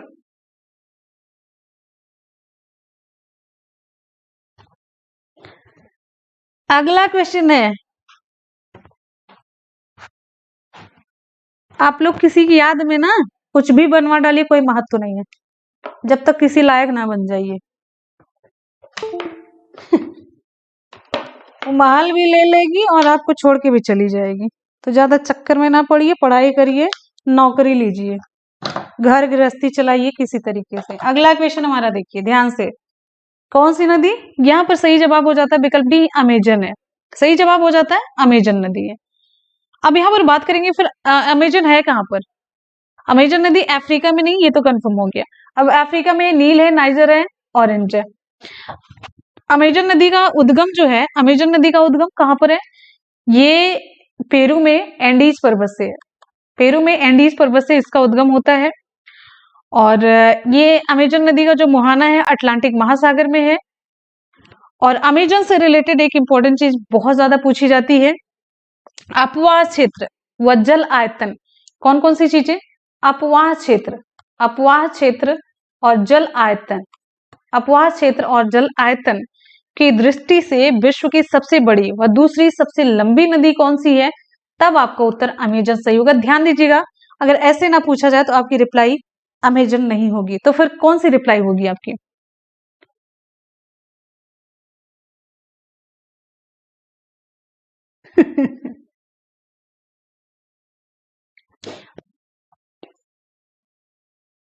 हाँ, वैसे नील है, बिल्कुल सही है। ठीक है, एक क्वेश्चन पूछा जाता है, जानते हैं अमेजन की, देखिए बहुत तगड़ा सा क्वेश्चन है, अमेजन की सबसे बड़ी सहायक नदी कौन सी? अमेजन की सबसे बड़ी सहायक नदी, सबसे बड़ी सहायक नदी कौन सी है? आपको हम उत्तर बताते चलते हैं, मंडीरा है। मंडीरा अमेजन की सबसे बड़ी सहायक नदी है। नील नदी की बात करते हैं, नील नदी इधर उत्तरी सूडान और मिस्र देश में प्रवाहित होती है। और ऑरेंज नदी की बात करते हैं, ऑरेंज नदी इसका उद्गम अफ्रीका में है, ड्रेकेंस वर्ग पर्वत से होता है। और नाइजर नदी की मुहाने पर नाइजीरिया का हारकोर्ट बंदरगाह अवस्थित है। क्वेश्चन पूछा गया, हारकोर्ट बंदरगाह अवस्थित है। आगे बढ़ते हैं अगले क्वेश्चन की तरफ। नेक्स्ट है, ध्यान से देखेंगे, कौन जल पट्टिका भारत और श्रीलंका को अलग करती है? कौन जल पट्टिका भारत और श्रीलंका को अलग करती है? लोम्बोक जल डमरू मध्य, डूरंड रेखा, मलक्का जल डमरू मध्य, पाक जल डमरू मध्य। विकल्प आपका कौन सा सही होगा? आगे बढ़िए नेक्स्ट क्वेश्चन की तरफ, फटाफट से आप लोग रिप्लाई करेंगे जल्दी से। यहाँ पर देखते हैं अगला हमारा क्वेश्चन, बिल्कुल सही, बिल्कुल विकल्प आपका यहाँ पर डी सी हो जाता है, पाक जल डमरू मध्य है। पाक जल डमरू मध्य ये जल पट्टिका भारत और श्रीलंका को अलग करती है। पाक जल संधि भारत का इधर जो पब्बन द्वीप है, भारत का पब्बन पम्बन द्वीप, और इधर श्रीलंका को वो अलग करती है। यहाँ से है ना, ये जब नीचे ये श्रीलंका बना रहता है, यहाँ से ये जल संधि पाक की खाड़ी को मन्नार की खाड़ी से जोड़ता है, ये भी जानते रहिए। ठीक है, जो मलक्का जल संधि है, ये मलक्का जल संधि मलेशिया को सुमात्रा द्वीप से अलग करता है, मलेशिया को सुमात्रा द्वीप से अलग करता है। आगे बढ़ेंगे, नेक्स्ट हमारा क्वेश्चन, शब्द ब्रेग्जिट की खोज किसने की? शब्द ब्रेग्जिट की खोज किसने की? मतलब नहीं पूछा जा रहा है, ब्रेग्जिट का मतलब क्या है, मतलब हम बताएंगे। ओके, आगे देखिए नेक्स्ट क्वेश्चन हमारा, ब्रेग्जिट की खोज किसने की? विकल्प आपका ये सही होता है, हमें पता है। आप लोग तुक्का मारेंगे और ऐसा तुक्का मारेंगे सही नहीं होगा, ये हमको पता ही था। अब जो अच्छा लग जाएगा, टॉमी, यही करेंगे, पीटर, पीटर बाल्डिंग है। और ब्रेग्जिट शब्द जो है, ब्रिटेन है ना, ब्रिटेन, ब्रिटेन और एग्जिट से मिलकर के बना है। ब्रिटेन ने ब्रेग्जिट का प्रयोग यूरोपीय संघ से बाहर निकलने के लिए किया था। बात समझ आई? तो ब्रिटेन के यूरोपीय संघ से बाहर निकलने के बाद इसमें कुल 27 सदस्य देश हैं।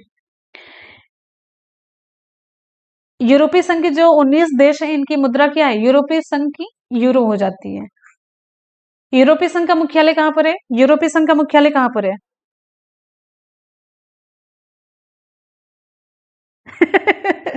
अरे भाई, दिल पे नहीं लेना है, दिल पे नहीं लेना है। अगला हम देते थे ना आंसर ऐसे, जो मेरे को अच्छा लग जाए, जब नहीं आता था, जो मेरे को अच्छा लग जाता था वही देते थे। अगला क्वेश्चन है, अरे भाई दिल पे मत लिया करिए आप लोग, सारी चीजें दिल पे ले लेंगे ना। तो ब्लड सर्कुलेशन बहुत ज्यादा हो जाएगा। आधुनिक अर्थशास्त्र का जनक किसे माना जाता है? आधुनिक अर्थशास्त्र का जनक किसे माना जाता है? आगे बढ़ेंगे, अगला क्वेश्चन हमारा। हाँ भाई, यूरोपीय संघ का मुख्यालय ब्रुसेल्स में है। अगला क्वेश्चन हमारा नेक्स्ट है, आधुनिक अर्थशास्त्र का जनक किसे माना जाता है? फटाफट से आप लोग रिप्लाई करेंगे। बिल्कुल सही जवाब है 100%। इस बार आप लोगों का तुक्का नहीं था, आप लोगों को पता था। आधुनिक अर्थशास्त्र का जनक यहाँ पर एडम स्मिथ है। ठीक, चलिए भाई, अमर्त्य सेन अर्थशास्त्र से संबंधित है। इन्हें नोबेल पुरस्कार 1998 में मिला था। ये भी अर्थशास्त्री हैं। केन्स जो थे, इन्होंने रोजगार का मतलब कुछ मांग सिद्धांत प्रस्तुत किया था। और आर्थिक उदारीकरण का जनक माना जाता है मनमोहन सिंह जी को। आगे बढ़ेंगे, अगला क्वेश्चन। निम्नलिखित में से किसे भारतीय स्वतंत्रता की पहले युद्ध के तौर पर जाना जाता था? निम्नलिखित में से किसे भारतीय स्वतंत्रता की पहले युद्ध के तौर पर जाना जाता था? विकल्प आपको कौन सा सही होगा? एक बार सभी स्टूडेंट फटाफट से वीडियो को लाइक और शेयर करेंगे भाई, जल्दी से। हाँ, दिल से लाइक किया करिए, पसंद आए तो, नहीं पसंद आए तो जय सिया राम। आगे बढ़ेंगे नेक्स्ट अगले क्वेश्चन की तरफ।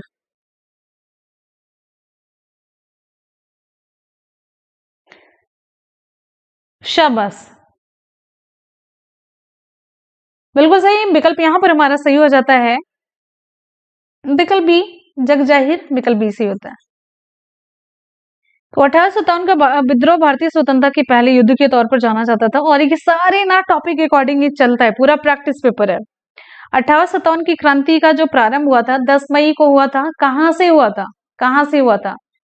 10 मई 2022 को नहीं हुआ था। 10 मई 1857 कहां से हुआ था? मेरठ है, जम्मू कश्मीर है भाई। ओके ओके ओके, ठीक है। ये सारी सारी चीजें टॉपिक से हो रही हैं, और एकदम से कॉपी पेस्ट नहीं, कॉपी पेस्ट नहीं, कॉपी पेस्ट नहीं बच्चे, कॉपी पेस्ट नहीं। हाँ, मेरठ से हुआ था, मेरठ से हुआ था। और अब आपको बताते चलते हैं। नहीं, यहाँ पे पूछना है मेरे को, 1857 के विद्रोह का प्रतीक क्या था?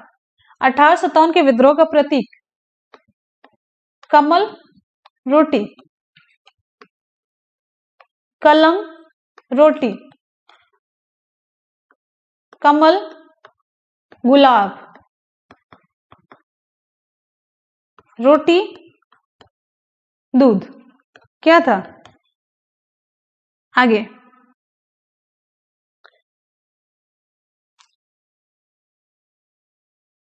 ओके, कमल और रोटी ना। कलम किसने बोला? किसी ने नहीं बोला।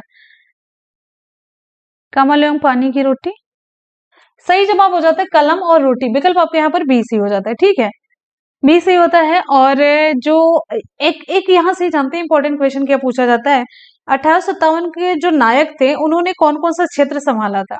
जैसे आप आपसे पूछते हैं यहाँ पे, जो लियाकत अली थे उन्होंने कहाँ पर बागडोर संभाल ली थी? लियाकत अली, लियाकत अली, जल्दी से बताएंगे।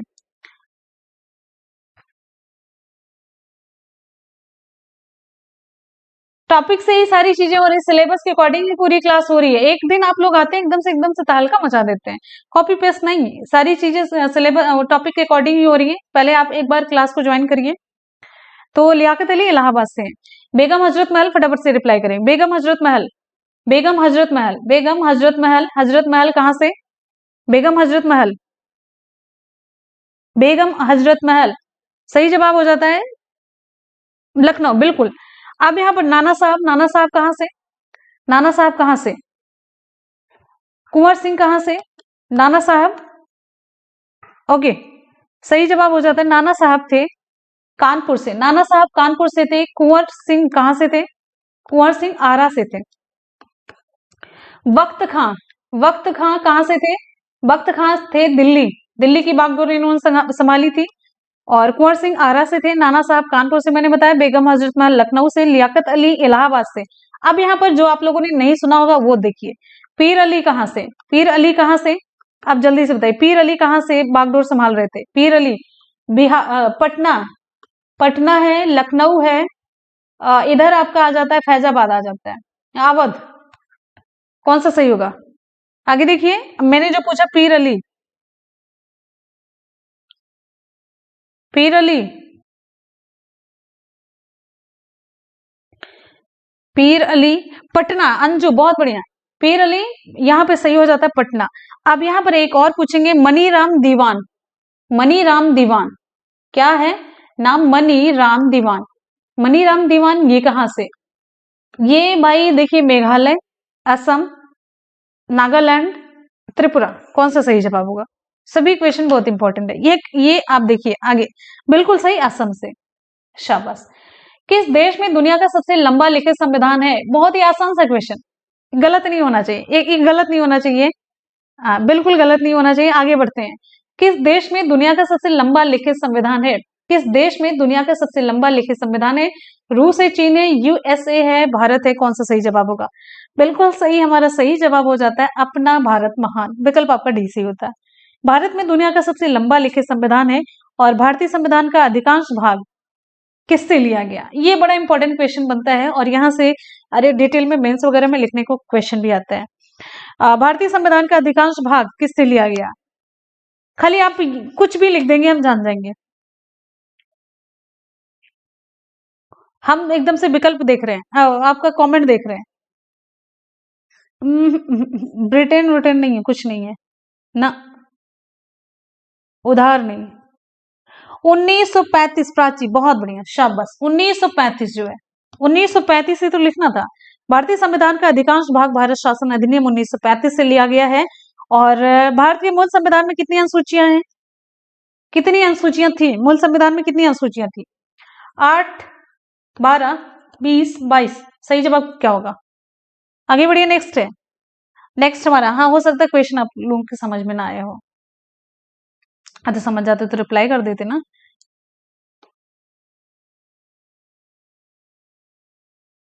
ओके, यहाँ पर हमारा विकल्प सही हो जाता है। शांत शांत शांत, कॉपी पेस्ट वाले इससे नहीं, हम देख लेते हैं, एक बार में देख लेते हैं, नहीं देख पाते तो लास्ट में देखते हैं। यहाँ पर हमारा सही जवाब हो जाएगा,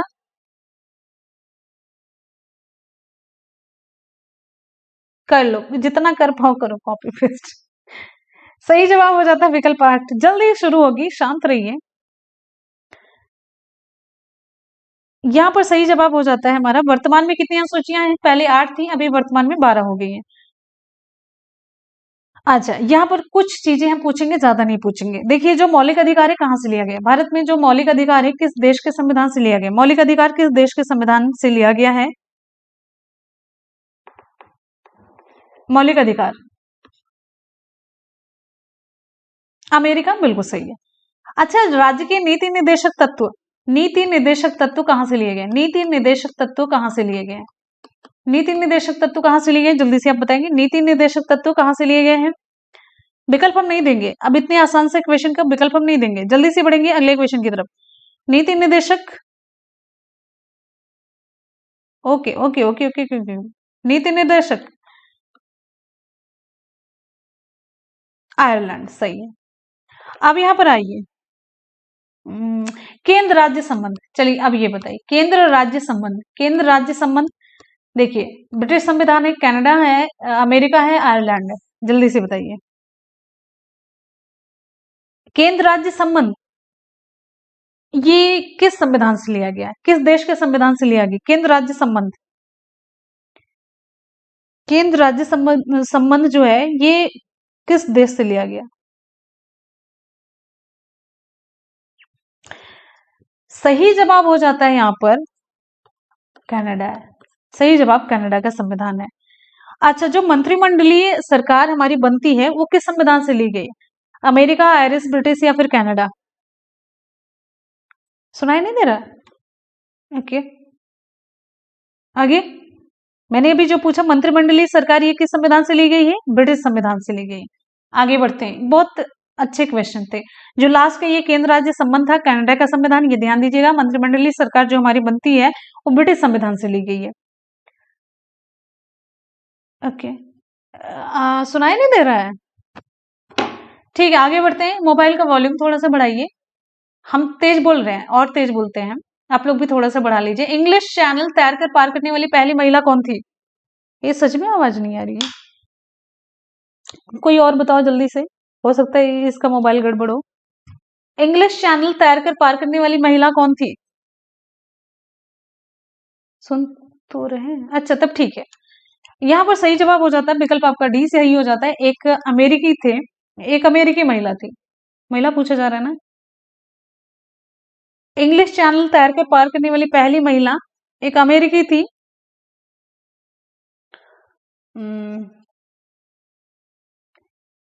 कौन थी?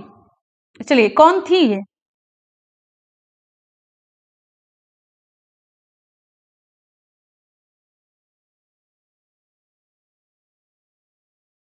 इंग्लिश चैनल तैरकर पार करने वाली, अगर अमेरिकी है तो आरती शाह कैसे होंगी? ये थी गर्ट रूड। ये देखिए, गर्ट रूड एड्रेले। क्वेश्चन आसान नहीं था। गर्ट रूल, इंग्लिश चैनल तैरकर पार करने वाली पहली महिला अमेरिकी थी, जिनका नाम है गर्ट रूड एड्रेले। ठीक है। आप बताइए, एवरेस्ट पर चढ़ने वाली महिला जुंको है, जुंको तेबई, ये जापान की है। एक क्वेश्चन आपसे और पूछेंगे, संयुक्त राष्ट्र महासभा की प्रथम महिला सभापति कौन थी? संयुक्त राष्ट्र महासभा की प्रथम महिला सभापति।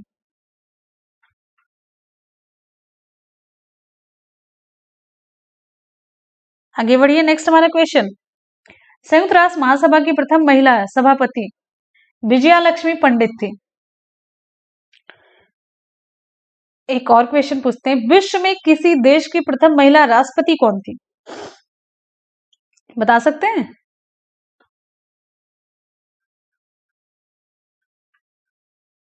विश्व में किसी देश की प्रथम महिला राष्ट्रपति का नाम।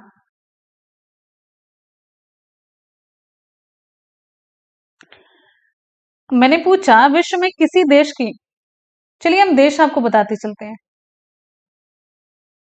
विश्व में किसी देश की प्रथम महिला राष्ट्रपति थी मारिया, ध्यान दीजिएगा,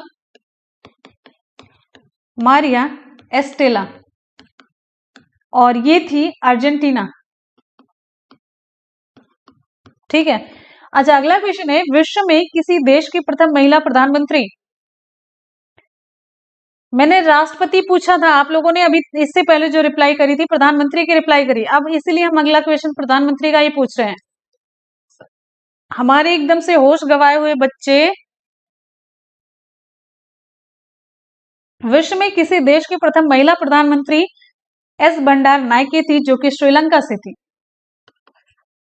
बात समझ आई? अब सॉरी का जो 2 बार रहा है ना, उतनी बार कान पकड़वाएंगे। सॉरी कर रहे हो, कितने रहा है उतने ही कान पकड़वाएंगे। अगला क्वेश्चन हमारा, मतलब प्रधानमंत्री राष्ट्रपति में अंतर ही नहीं है। अरे, अगला क्वेश्चन, निम्नलिखित में से कौन सी घटना 1857 की प्लासी की लड़ाई में अंग्रेजों की जीत के बाद घटी है? मेरे यहाँ पे पूरी लाइट ऑफ हो गई है, पूरा लैपटॉप की रोशनी से जिंदगी अब चल रही है।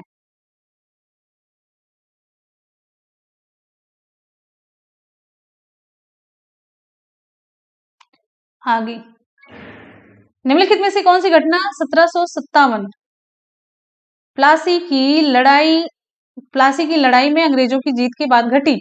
आगे देखिए, नेक्स्ट क्वेश्चन हमारा, आगे देखिए अगला क्वेश्चन, 1757 प्लासी की लड़ाई में अंग्रेजों की जीत के बाद घटी। विकल्प आपका सी से, ब्रिटिश ईस्ट इंडिया कंपनी के व्यापार का विस्तार हुआ था।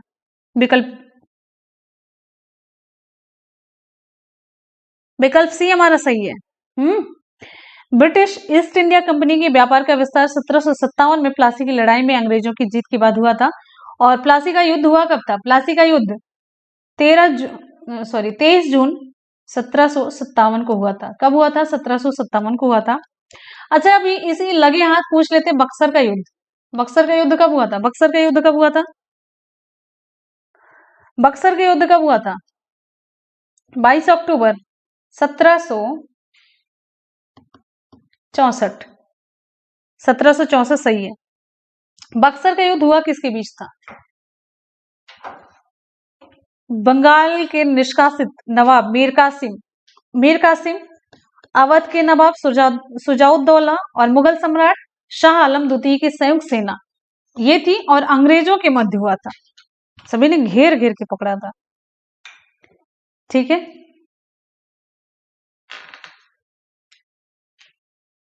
चलिए भाई, बहुत सारे युद्ध हैं, इसमें से आपको एक और बताना है, जानते हैं कौन सा है? वांडीवाश का युद्ध कब हुआ था, किसके बीच हुआ था? वांडीवाश नाम आप लोगों ने सुना है?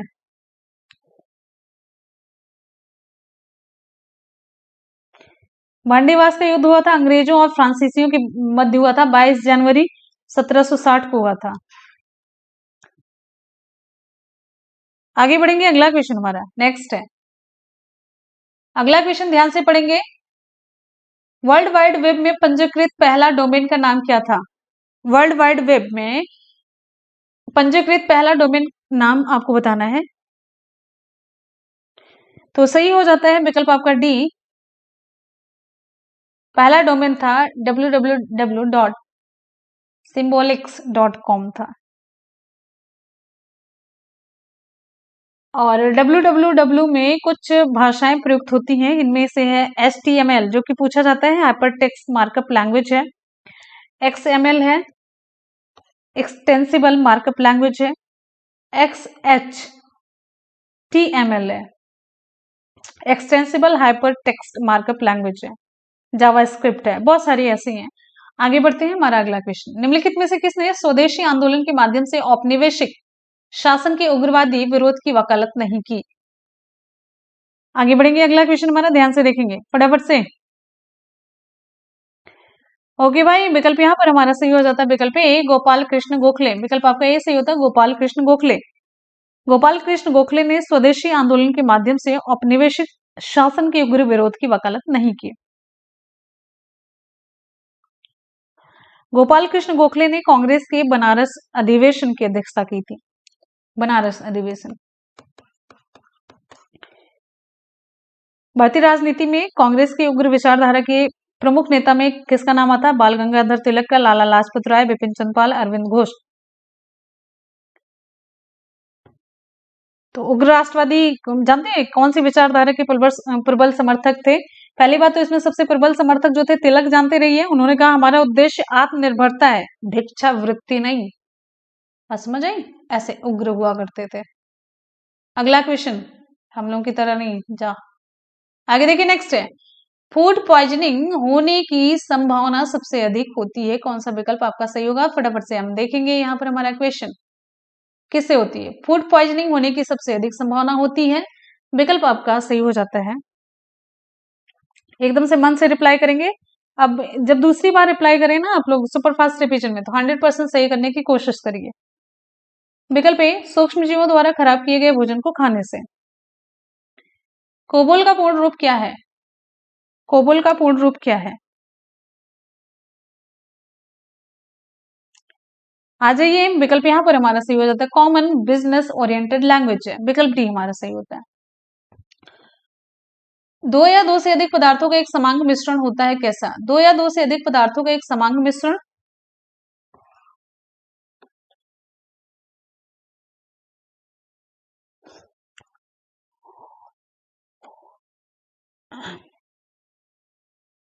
सी सही हो गया ना। अगला क्वेश्चन, पौधों को 5 समूहों में बांटा जाता है, इनमें से कौन सा एक नहीं है? पौधों को 5 समूहों में बांटा जाता है, इनमें से कौन सा एक नहीं है? हमारा विकल्प कौन सा सही होगा? विकल्प आपका सी सही होता है, प्रोटोकॉर्डेटा। यदि बिल गेट्स की बात मानी जाती तो विंडोज ऑपरेटिंग सिस्टम को किस नाम से जारी करने की योजना थी? यदि बिल गेट्स की बात मानी जाती तो विंडोज ऑपरेटिंग सिस्टम को किस नाम से जारी करने की योजना थी? Calculator, control panel, interface manager, clipboard, viewer. सही जवाब यहाँ पर कौन सा होगा यदि यदि बिल गेट्स की बात मानी जाती? भाई सही जवाब हो जाता है विकल्प आपका सी, इंटरफेस मैनेजर। मिनीमाता कन्वेंशन को किस भारी धातु के उत्सर्जन को ध्यान दिलाने के लिए 2013 में जापान में आयोजित किया गया था? विकल्प आपका ए सी हो जाएगा, भारा है। पेनिसिलिन की खोज किसने की थी? पेनिसिलिन की खोज किसके द्वारा की गई थी? पेनिसिलिन की खोज किसके द्वारा की गई थी? आपको बताना है।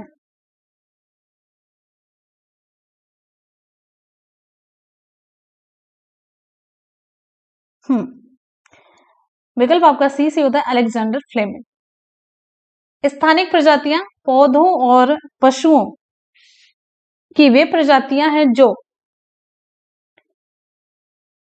एक विशेष क्षेत्र में पाई जाती हैं। भारतीय नाभिकीय कार्यक्रम का जनक किसे माना जाता है? भारतीय नाभिकीय कार्यक्रम का जनक किसे माना जाता है?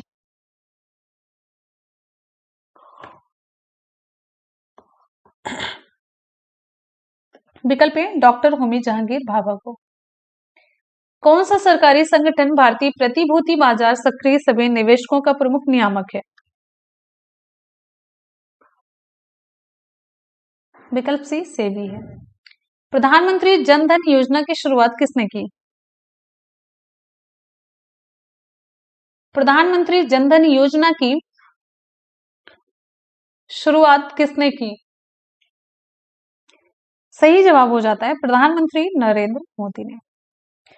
प्राचीन समय में किसी व्यक्ति को वस्तु के साथ तौला जाता था और उसी भार मात्रा के समान उस वस्तु को दान कर दिया जाता था।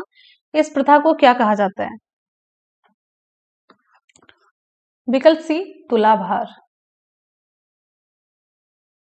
निम्नलिखित में से कौन सी बात मार्च 1931 में हस्ताक्षरित गांधी अरविंद समझौते में उल्लिखित थी?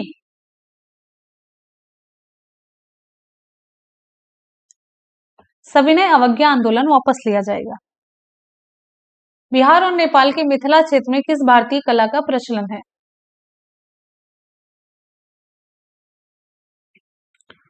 मधुबनी पेंटिंग। 2020 में इंडियन प्रीमियर लीग का कौन सा संस्करण खेला गया था? 2020 में आईपीएल का कौन सा संस्करण खेला गया था? सही जवाब हो जाता है 13वां। सतीश धवन अंतरिक्ष केंद्र श्रीहरिकोटा किस राज्य में स्थित है?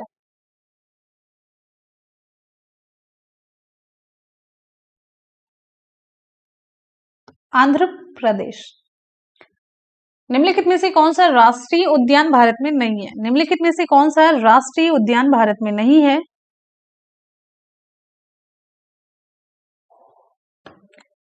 शंदूर राष्ट्रीय उद्यान। ये शंदूर राष्ट्रीय उद्यान कहाँ पर है? पाकिस्तान में है, उधर खैबर दर्रा क्षेत्र में स्थित है। अंशी आपको मैंने बताया है, अंशी कहाँ पर है? कर्नाटक में है। दचिगम जम्मू कश्मीर है। बाल ये बाल प्रखम या फिर बाल प्रकम राष्ट्रीय उद्यान ये मेघालय में आपका स्थित है। आगे बढ़ेंगे, अगला क्वेश्चन है निम्नलिखित में से क्या असहयोग और खिलाफत आंदोलनों का परिणाम था? एक मिनट। तो यहां पर सही जवाब हो जाता है विकल्प आपका डी से होता है मजदूर वर्ग कई छोटे बड़े शहरों में हड़ताल पर चला गया। किस नवरत्न कंपनी को सामान्यतया विजाग स्टील के नाम से जाना जाता है? विजाग स्टील के नाम से किस नवरत्न कंपनी को जाना जाता है? विकल्प ए राष्ट्रीय इस्पात निगम लिमिटेड। अगला क्वेश्चन, भारत और पाकिस्तान के बीच 1960 में हुई सिंधु जल संधि पर किस शहर में हस्ताक्षर किए गए? विकल्प सी कराची में। उत्तर प्रदेश में निम्नलिखित में से कौन सा स्मारक नहीं है? उत्तर प्रदेश में निम्नलिखित में से कौन सा स्मारक नहीं है? विकल्प ए आपका सही होता है सफदरजंग का मकबरा। सफदरजंग का मकबरा ये आपका उत्तर सही हो जाता है, नई दिल्ली में है।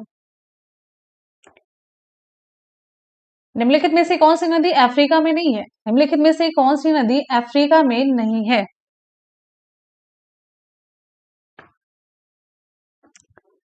कौन सी नदी अफ्रीका में नहीं है? विकल्प आपका यहाँ पर डी सी हो जाता है अमेजन। डिटेल आपको सारी चीजें बता चुके हैं।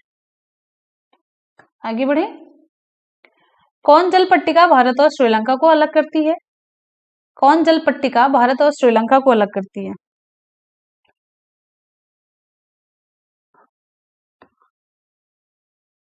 विकल्प हमारा डी से होता है, पाक जल डमरू मध्य है। क्या होगा सही? पाक जल डमरू मध्य। नेक्स्ट क्वेश्चन, शब्द ब्रेग्जिट की खोज किसने की? शब्द ब्रेग्जिट की खोज किसने की? ब्रेग्जिट की खोज किसने की?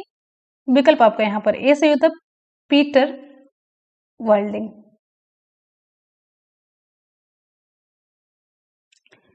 आधुनिक अर्थशास्त्र का जनक किसे माना जाता है?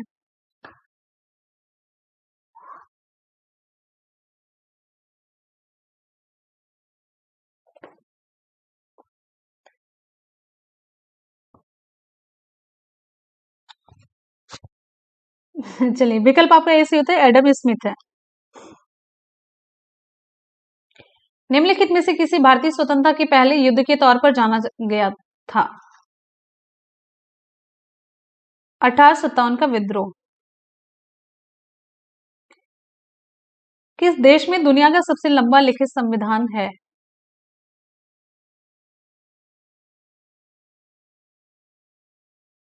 अपना भारत है। इंग्लिश चैनल तैरकर पार करने वाली पहली महिला थी? एक अमेरिकी महिला थी जिनका नाम आपको मैंने बताया। इनका नाम क्या था? Gertrude, Gertrude Ederle. यहीं पर मैंने बताया यूरेस पर चढ़ने वाली महिला जिनको तैबई हैं, जापान की है। संयुक्त राष्ट्र महासभा की प्रथम महिला सभापति विजयालक्ष्मी पंडित है। और विश्व में किसी देश की प्रथम महिला प्रधानमंत्री एस भंडार नायके श्रीलंका की थी। और विश्व में किसी देश की प्रथम महिला राष्ट्रपति मारिया एस्टेला रजावेल थी, जो कि अर्जेंटीना से है। आगे बढ़ेंगे, अगला क्वेश्चन, निम्नलिखित में से कौन सी घटना 1757 प्लासी की लड़ाई में अंग्रेजों की जीत के बाद घटी? अंग्रेजों की जीत के बाद यहां पर देखिए ध्यान से, हमारा सही जवाब हो जाता है, ये व्यापार बढ़ता है। ब्रिटिश ईस्ट इंडिया कंपनी के व्यापार का विस्तार हुआ। वर्ल्ड वाइड वेब में पंजीकृत पहला डोमेन क्या था? विकल्प आपका डी से होता है, www.symbolics.com था। नेक्स्ट क्वेश्चन, निम्नलिखित में से किसने स्वदेशी आंदोलन के माध्यम से औपनिवेशिक शासन के उग्रवादी विरोध की वकालत नहीं की? सही जवाब यहां पर हो जाता है हमारा विकल्प ए, गोपाल कृष्ण गोखले। सही जवाब क्या होगा? गोपाल कृष्ण गोखले। तो भाई इसी के साथ ही आज की यहाँ पर क्लास हो जाती कंप्लीट। और आगे बढ़ते हैं, यहाँ पर हम कुछ सवाल आपसे पूछते हैं, कंटिन्यू आप लोग फटाफट से रिप्लाई करते रहिएगा। भारतीय संसद के पहले स्पीकर का नाम आपको बताना है। भारतीय संसद के पहले स्पीकर का नाम, चलिए जल्दी से बताइए। भारतीय संसद के पहले स्पीकर का नाम बताना है, बिना किसी देरी के फटाफट से रिप्लाई करेंगे।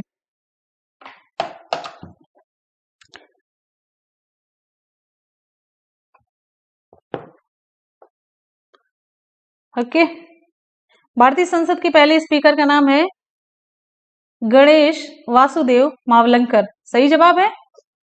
चलिए, मावलंकर सही जवाब हो जाता है, मावलंकर सही जवाब होता है। अब आगे बढ़ते हैं।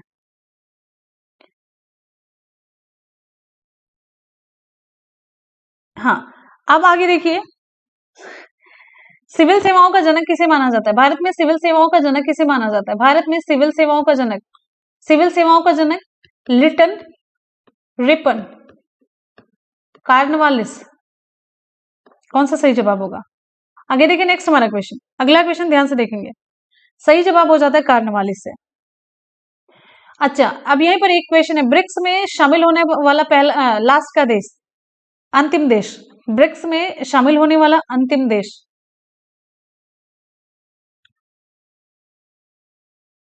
ब्रिक्स में शामिल होने वाला अंतिम देश ब्राजील है, रसिया है, इंडिया है, चाइना है, और ये लास्ट में आता है, हाँ, साउथ अफ्रीका है।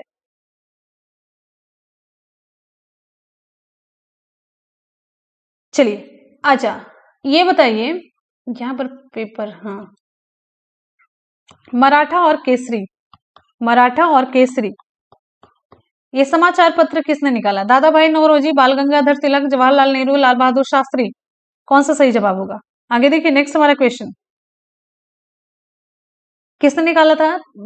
ये बाल गंगाधर तिलक ने निकाला था। अब यहाँ पर बताइए, मराठा किस लैंग्वेज में था?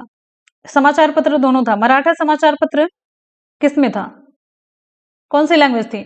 मराठी थी, इंग्लिश थी, हिंदी थी, संस्कृत थी? जो मराठा का पूछ रहे हैं वहां पे जल्दी से आप बताएंगे, मराठा जो समाचार पत्र था किस भाषा का था?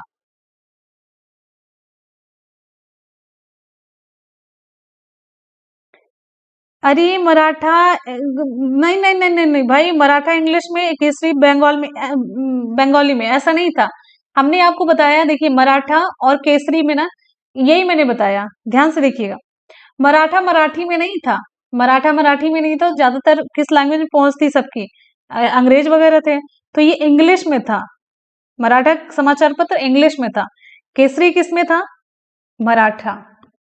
देखिए ये बाल गंगाधर तिलक इधर के थे, महाराष्ट्र के थे ना, तो ये मराठा वगैरह मराठी लैंग्वेज में लिखेंगे तो यहाँ पर बंगाली वाला नाम आना ही नहीं है।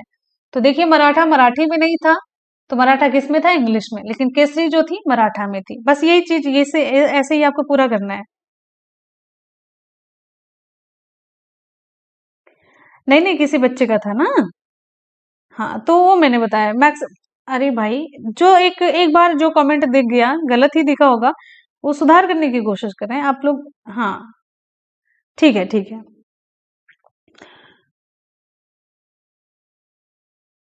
हाँ अच्छा, ये बताइए भीमबेटका की गुफाएं कहाँ पर है? भीमबेटका की गुफाएं, भीमबेटका की गुफाएं कहाँ पर है? भीमबेटका की गुफाएं कहाँ पर है?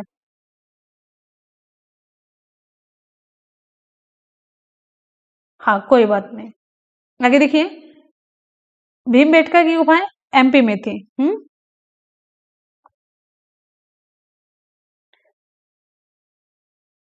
कैबुल लामजाओ कहाँ पर है? कैबुल लामजाओ कहाँ पर है? मणिपुर, मेघालय, उड़ीसा, असम। कैबुल लामजाओ।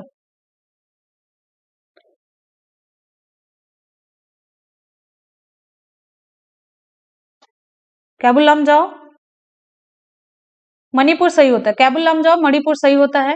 आगे यहाँ पर आप देखिए, एक क्वेश्चन है, बहुत ध्यान से देखेंगे। प्रधानमंत्री सांसद आदर्श ग्राम योजना कब शुरू की गई? 2015, 2014, 2013, 2012?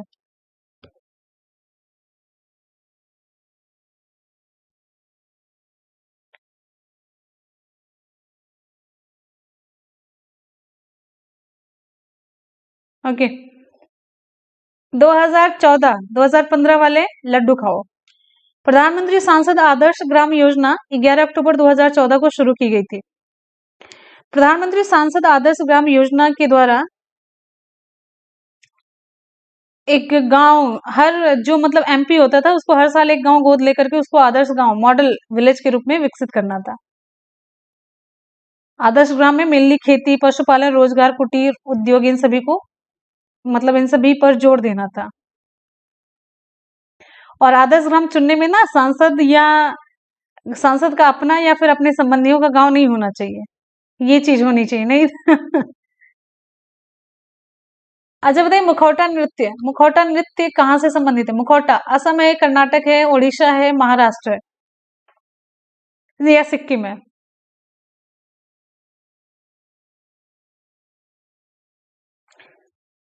हाँ बिल्कुल सही है, जयप्रकाश की जयंती पर। आगे देखिए, नेक्स्ट है हमारा क्वेश्चन, मुखौटा नृत्य किससे संबंधित है? गलत है, मुखौटा जो है सिक्किम से संबंधित है, मुखौटा सिक्किम से संबंधित है।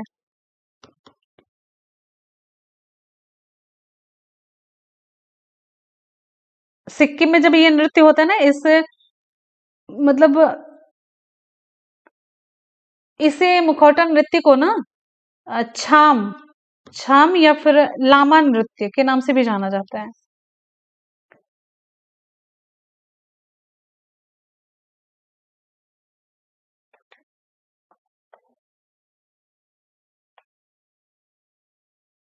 आगे और पूछे।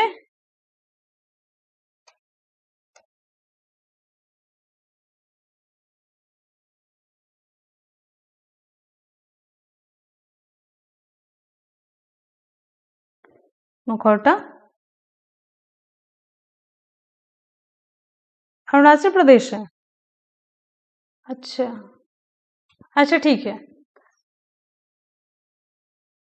फिर छाम और लामा, अच्छा ठीक है, चलिए चलिए।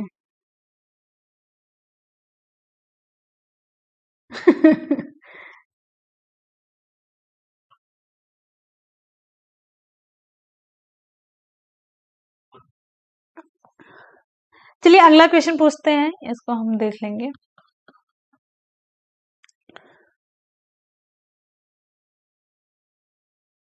ओके, चलिए दूसरा क्वेश्चन देख लेते हैं। दूसरा क्वेश्चन यहाँ पर देखते हैं।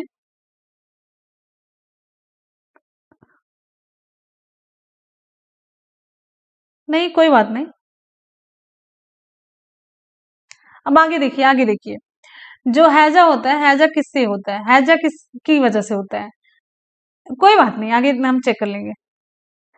हैजा हैजा किसकी वजह से होता है? विब्रियो कॉलेरी होता है, पास्चुरेला पेस्टिस होता है, फ्रेमोनेमा पैलिडियम होता है। कौन सा सही होता है? हैजा किसकी वजह से होता है? विब्रियो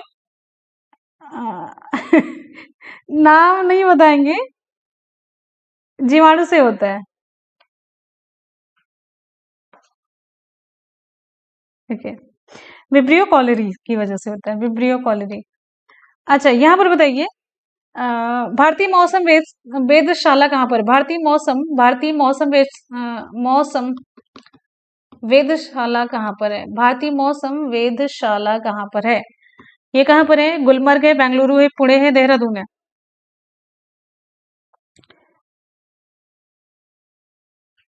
क्लास 10 बजे से चलती है, 10 बजे रात से चलती है, और कब तक चलेगी ये कंफर्म नहीं है। तो भारतीय मौसम वेधशाला ये है पुणे में। ठीक है,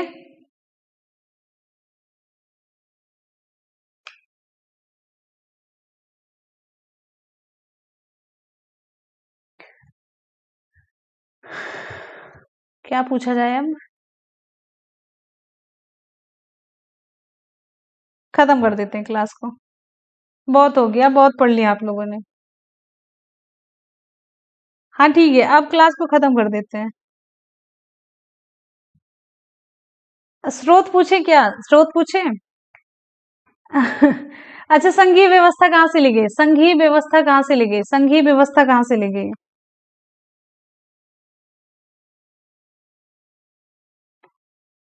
संघीय व्यवस्था कहाँ से ली गई? संघीय व्यवस्था कहाँ से ली गई है?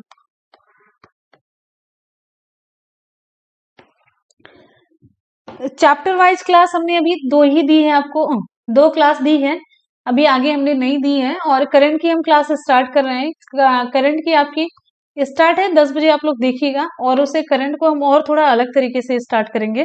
मैंने मतलब स्टार्ट कर दी है, आप लोग देख लीजिएगा, उसमें थोड़ा सा चेंज लाएंगे। हम्म, ये संघीय व्यवस्था कनाडा से ली गई है। अच्छा, समवर्ती सूची, समवर्ती सूची, पहले बताइए समवर्ती सूची कहाँ से ली गई है? समवर्ती सूची कहाँ से ली गई है?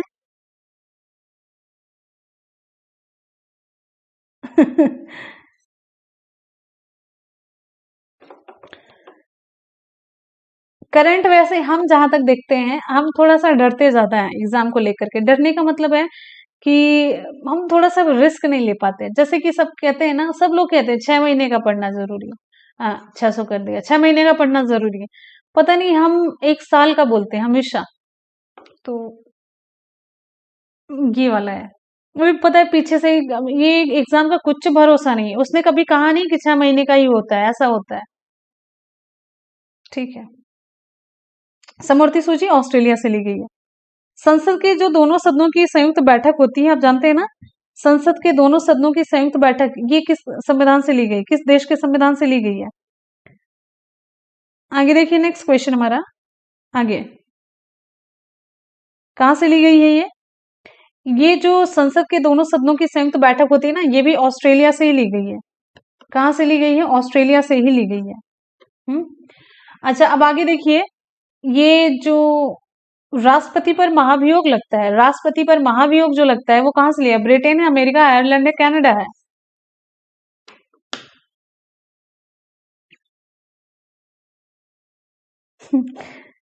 एग्जाम का पता चलेगा बहुत, जब पता चलेगा ना आप लोग लापता हो जाएंगे एकदम से, अंतरिक्ष में घूमने लग जाएंगे। फिर जब एग्जाम की डेट आएगी, एग्जाम ऐसा डर है ना, ऐसा डरा देगा आपको। ये सही जवाब हो जाता है यूएस से। आप लोग कितना अंग्रेजी में बोलते हैं, हम तो समझ ही नहीं पाते हैं। अच्छा आगे देखिए। एकल नागरिकता कहाँ से ली गई? एकल नागरिकता, एकल नागरिकता भी है ना कुछ चीज, किसी चिड़िया उड़िया का नाम है एकल नागरिकता, ये कहाँ से ली गई है?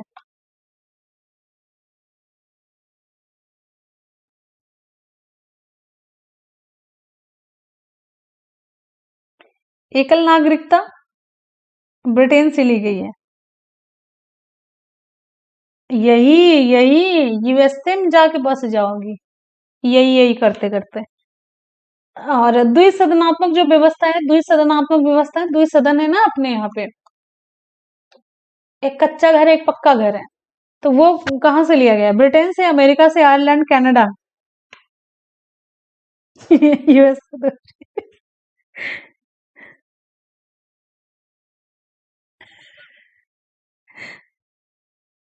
आगे ये जानते हैं, ये द्विसदनीय व्यवस्था जो है, ये भी ब्रिटेन से है भाई, ये भी ब्रिटेन से, अमेरिका वाले फिर अमेरिका। भारत एकल है। सही बात। आपातकाल के समय मूल अधिकारों का जो स्थगन हो जाता है, वो कहाँ से लिया गया? आपातकाल के समय मूल अधिकार खत्म कर दिए जाते हैं ना, तो ये कहाँ से लिया गया है? सॉरी।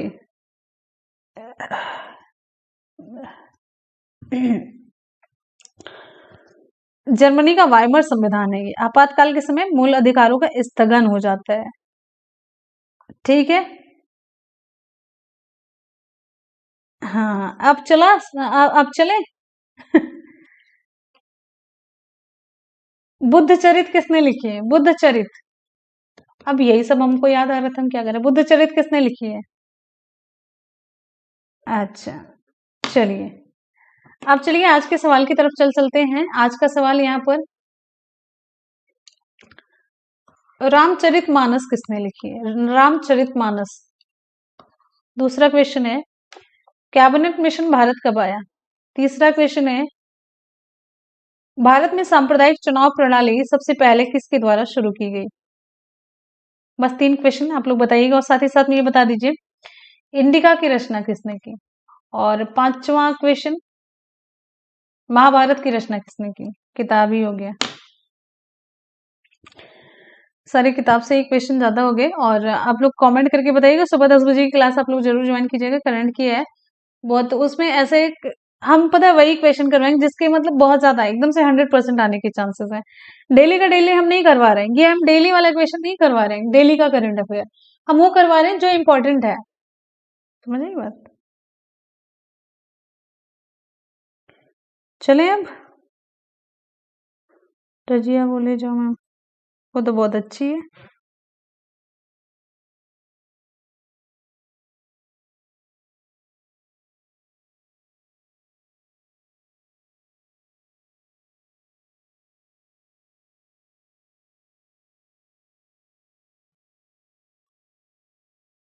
आप पढ़ाओ, याद हो जाती हैं।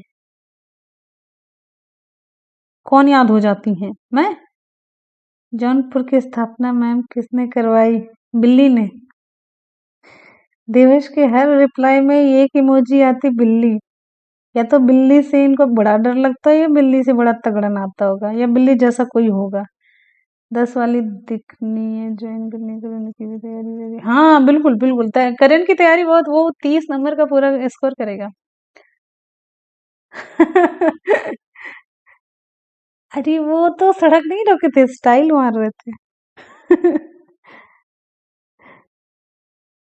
वो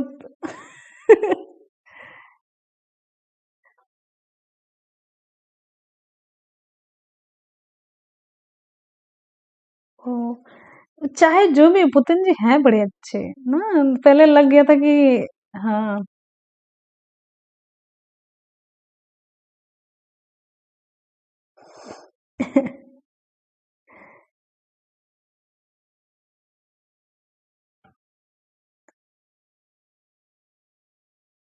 ओके, चलिए मिलते हैं ना फिर। बढ़िया है, ठीक है। हल्का हल्का सा वो पेन है। चलिए आगे बढ़ते हैं। अब यहाँ पर आगे आदत पड़ गई है, आगे बढ़ते हैं, आगे बढ़ते हैं, आगे कहाँ बढ़ेंगे? अब क्लास हो गई खत्म।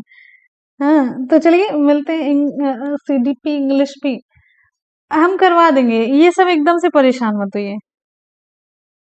सर्वेश अभी तो 3 क्लासेस चल रही हैं, 3 क्लासेस सुबह 10 बजे आप लोग ज्वाइन करिएगा, बीच की सर आपको बताएंगे टाइमिंग, वैसे 2 बजे की, लेकिन तबीयत उनकी खराब है तो इस वजह से थोड़ा सा लेट हो जाता है, और रात के 10 बजे, ये दोनों क्लासेस एकदम से फिक्स हैं, सुबह 10 की, रात 10 बजे की। चलिए मिलते हैं फिर।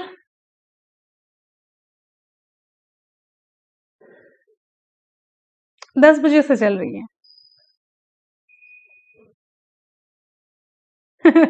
आते हैं, सबके घर आएंगे। शिक्षण कौशल वो बहुत आसान अभिषेक, बहुत आसान शिक्षण कौशल, लेकिन हम कवर तो करवाना है ना, आसान है तो उसको छोड़ थोड़ी ना दिया जाएगा। कल 10 बजे करंट की आप लोग जरूर देखिए, 10 बजे मतलब 1 मिनट इधर, 1 मिनट तो बात ही छोड़े ना, 1 सेकंड इधर ना 1 सेकंड उधर। सभी को स्वीट ड्रीम, और सभी लोग सपने में ना अच्छे अच्छे क्वेश्चन देखा करिए, और साथ ही साथ में मेरी आवाज के साथ।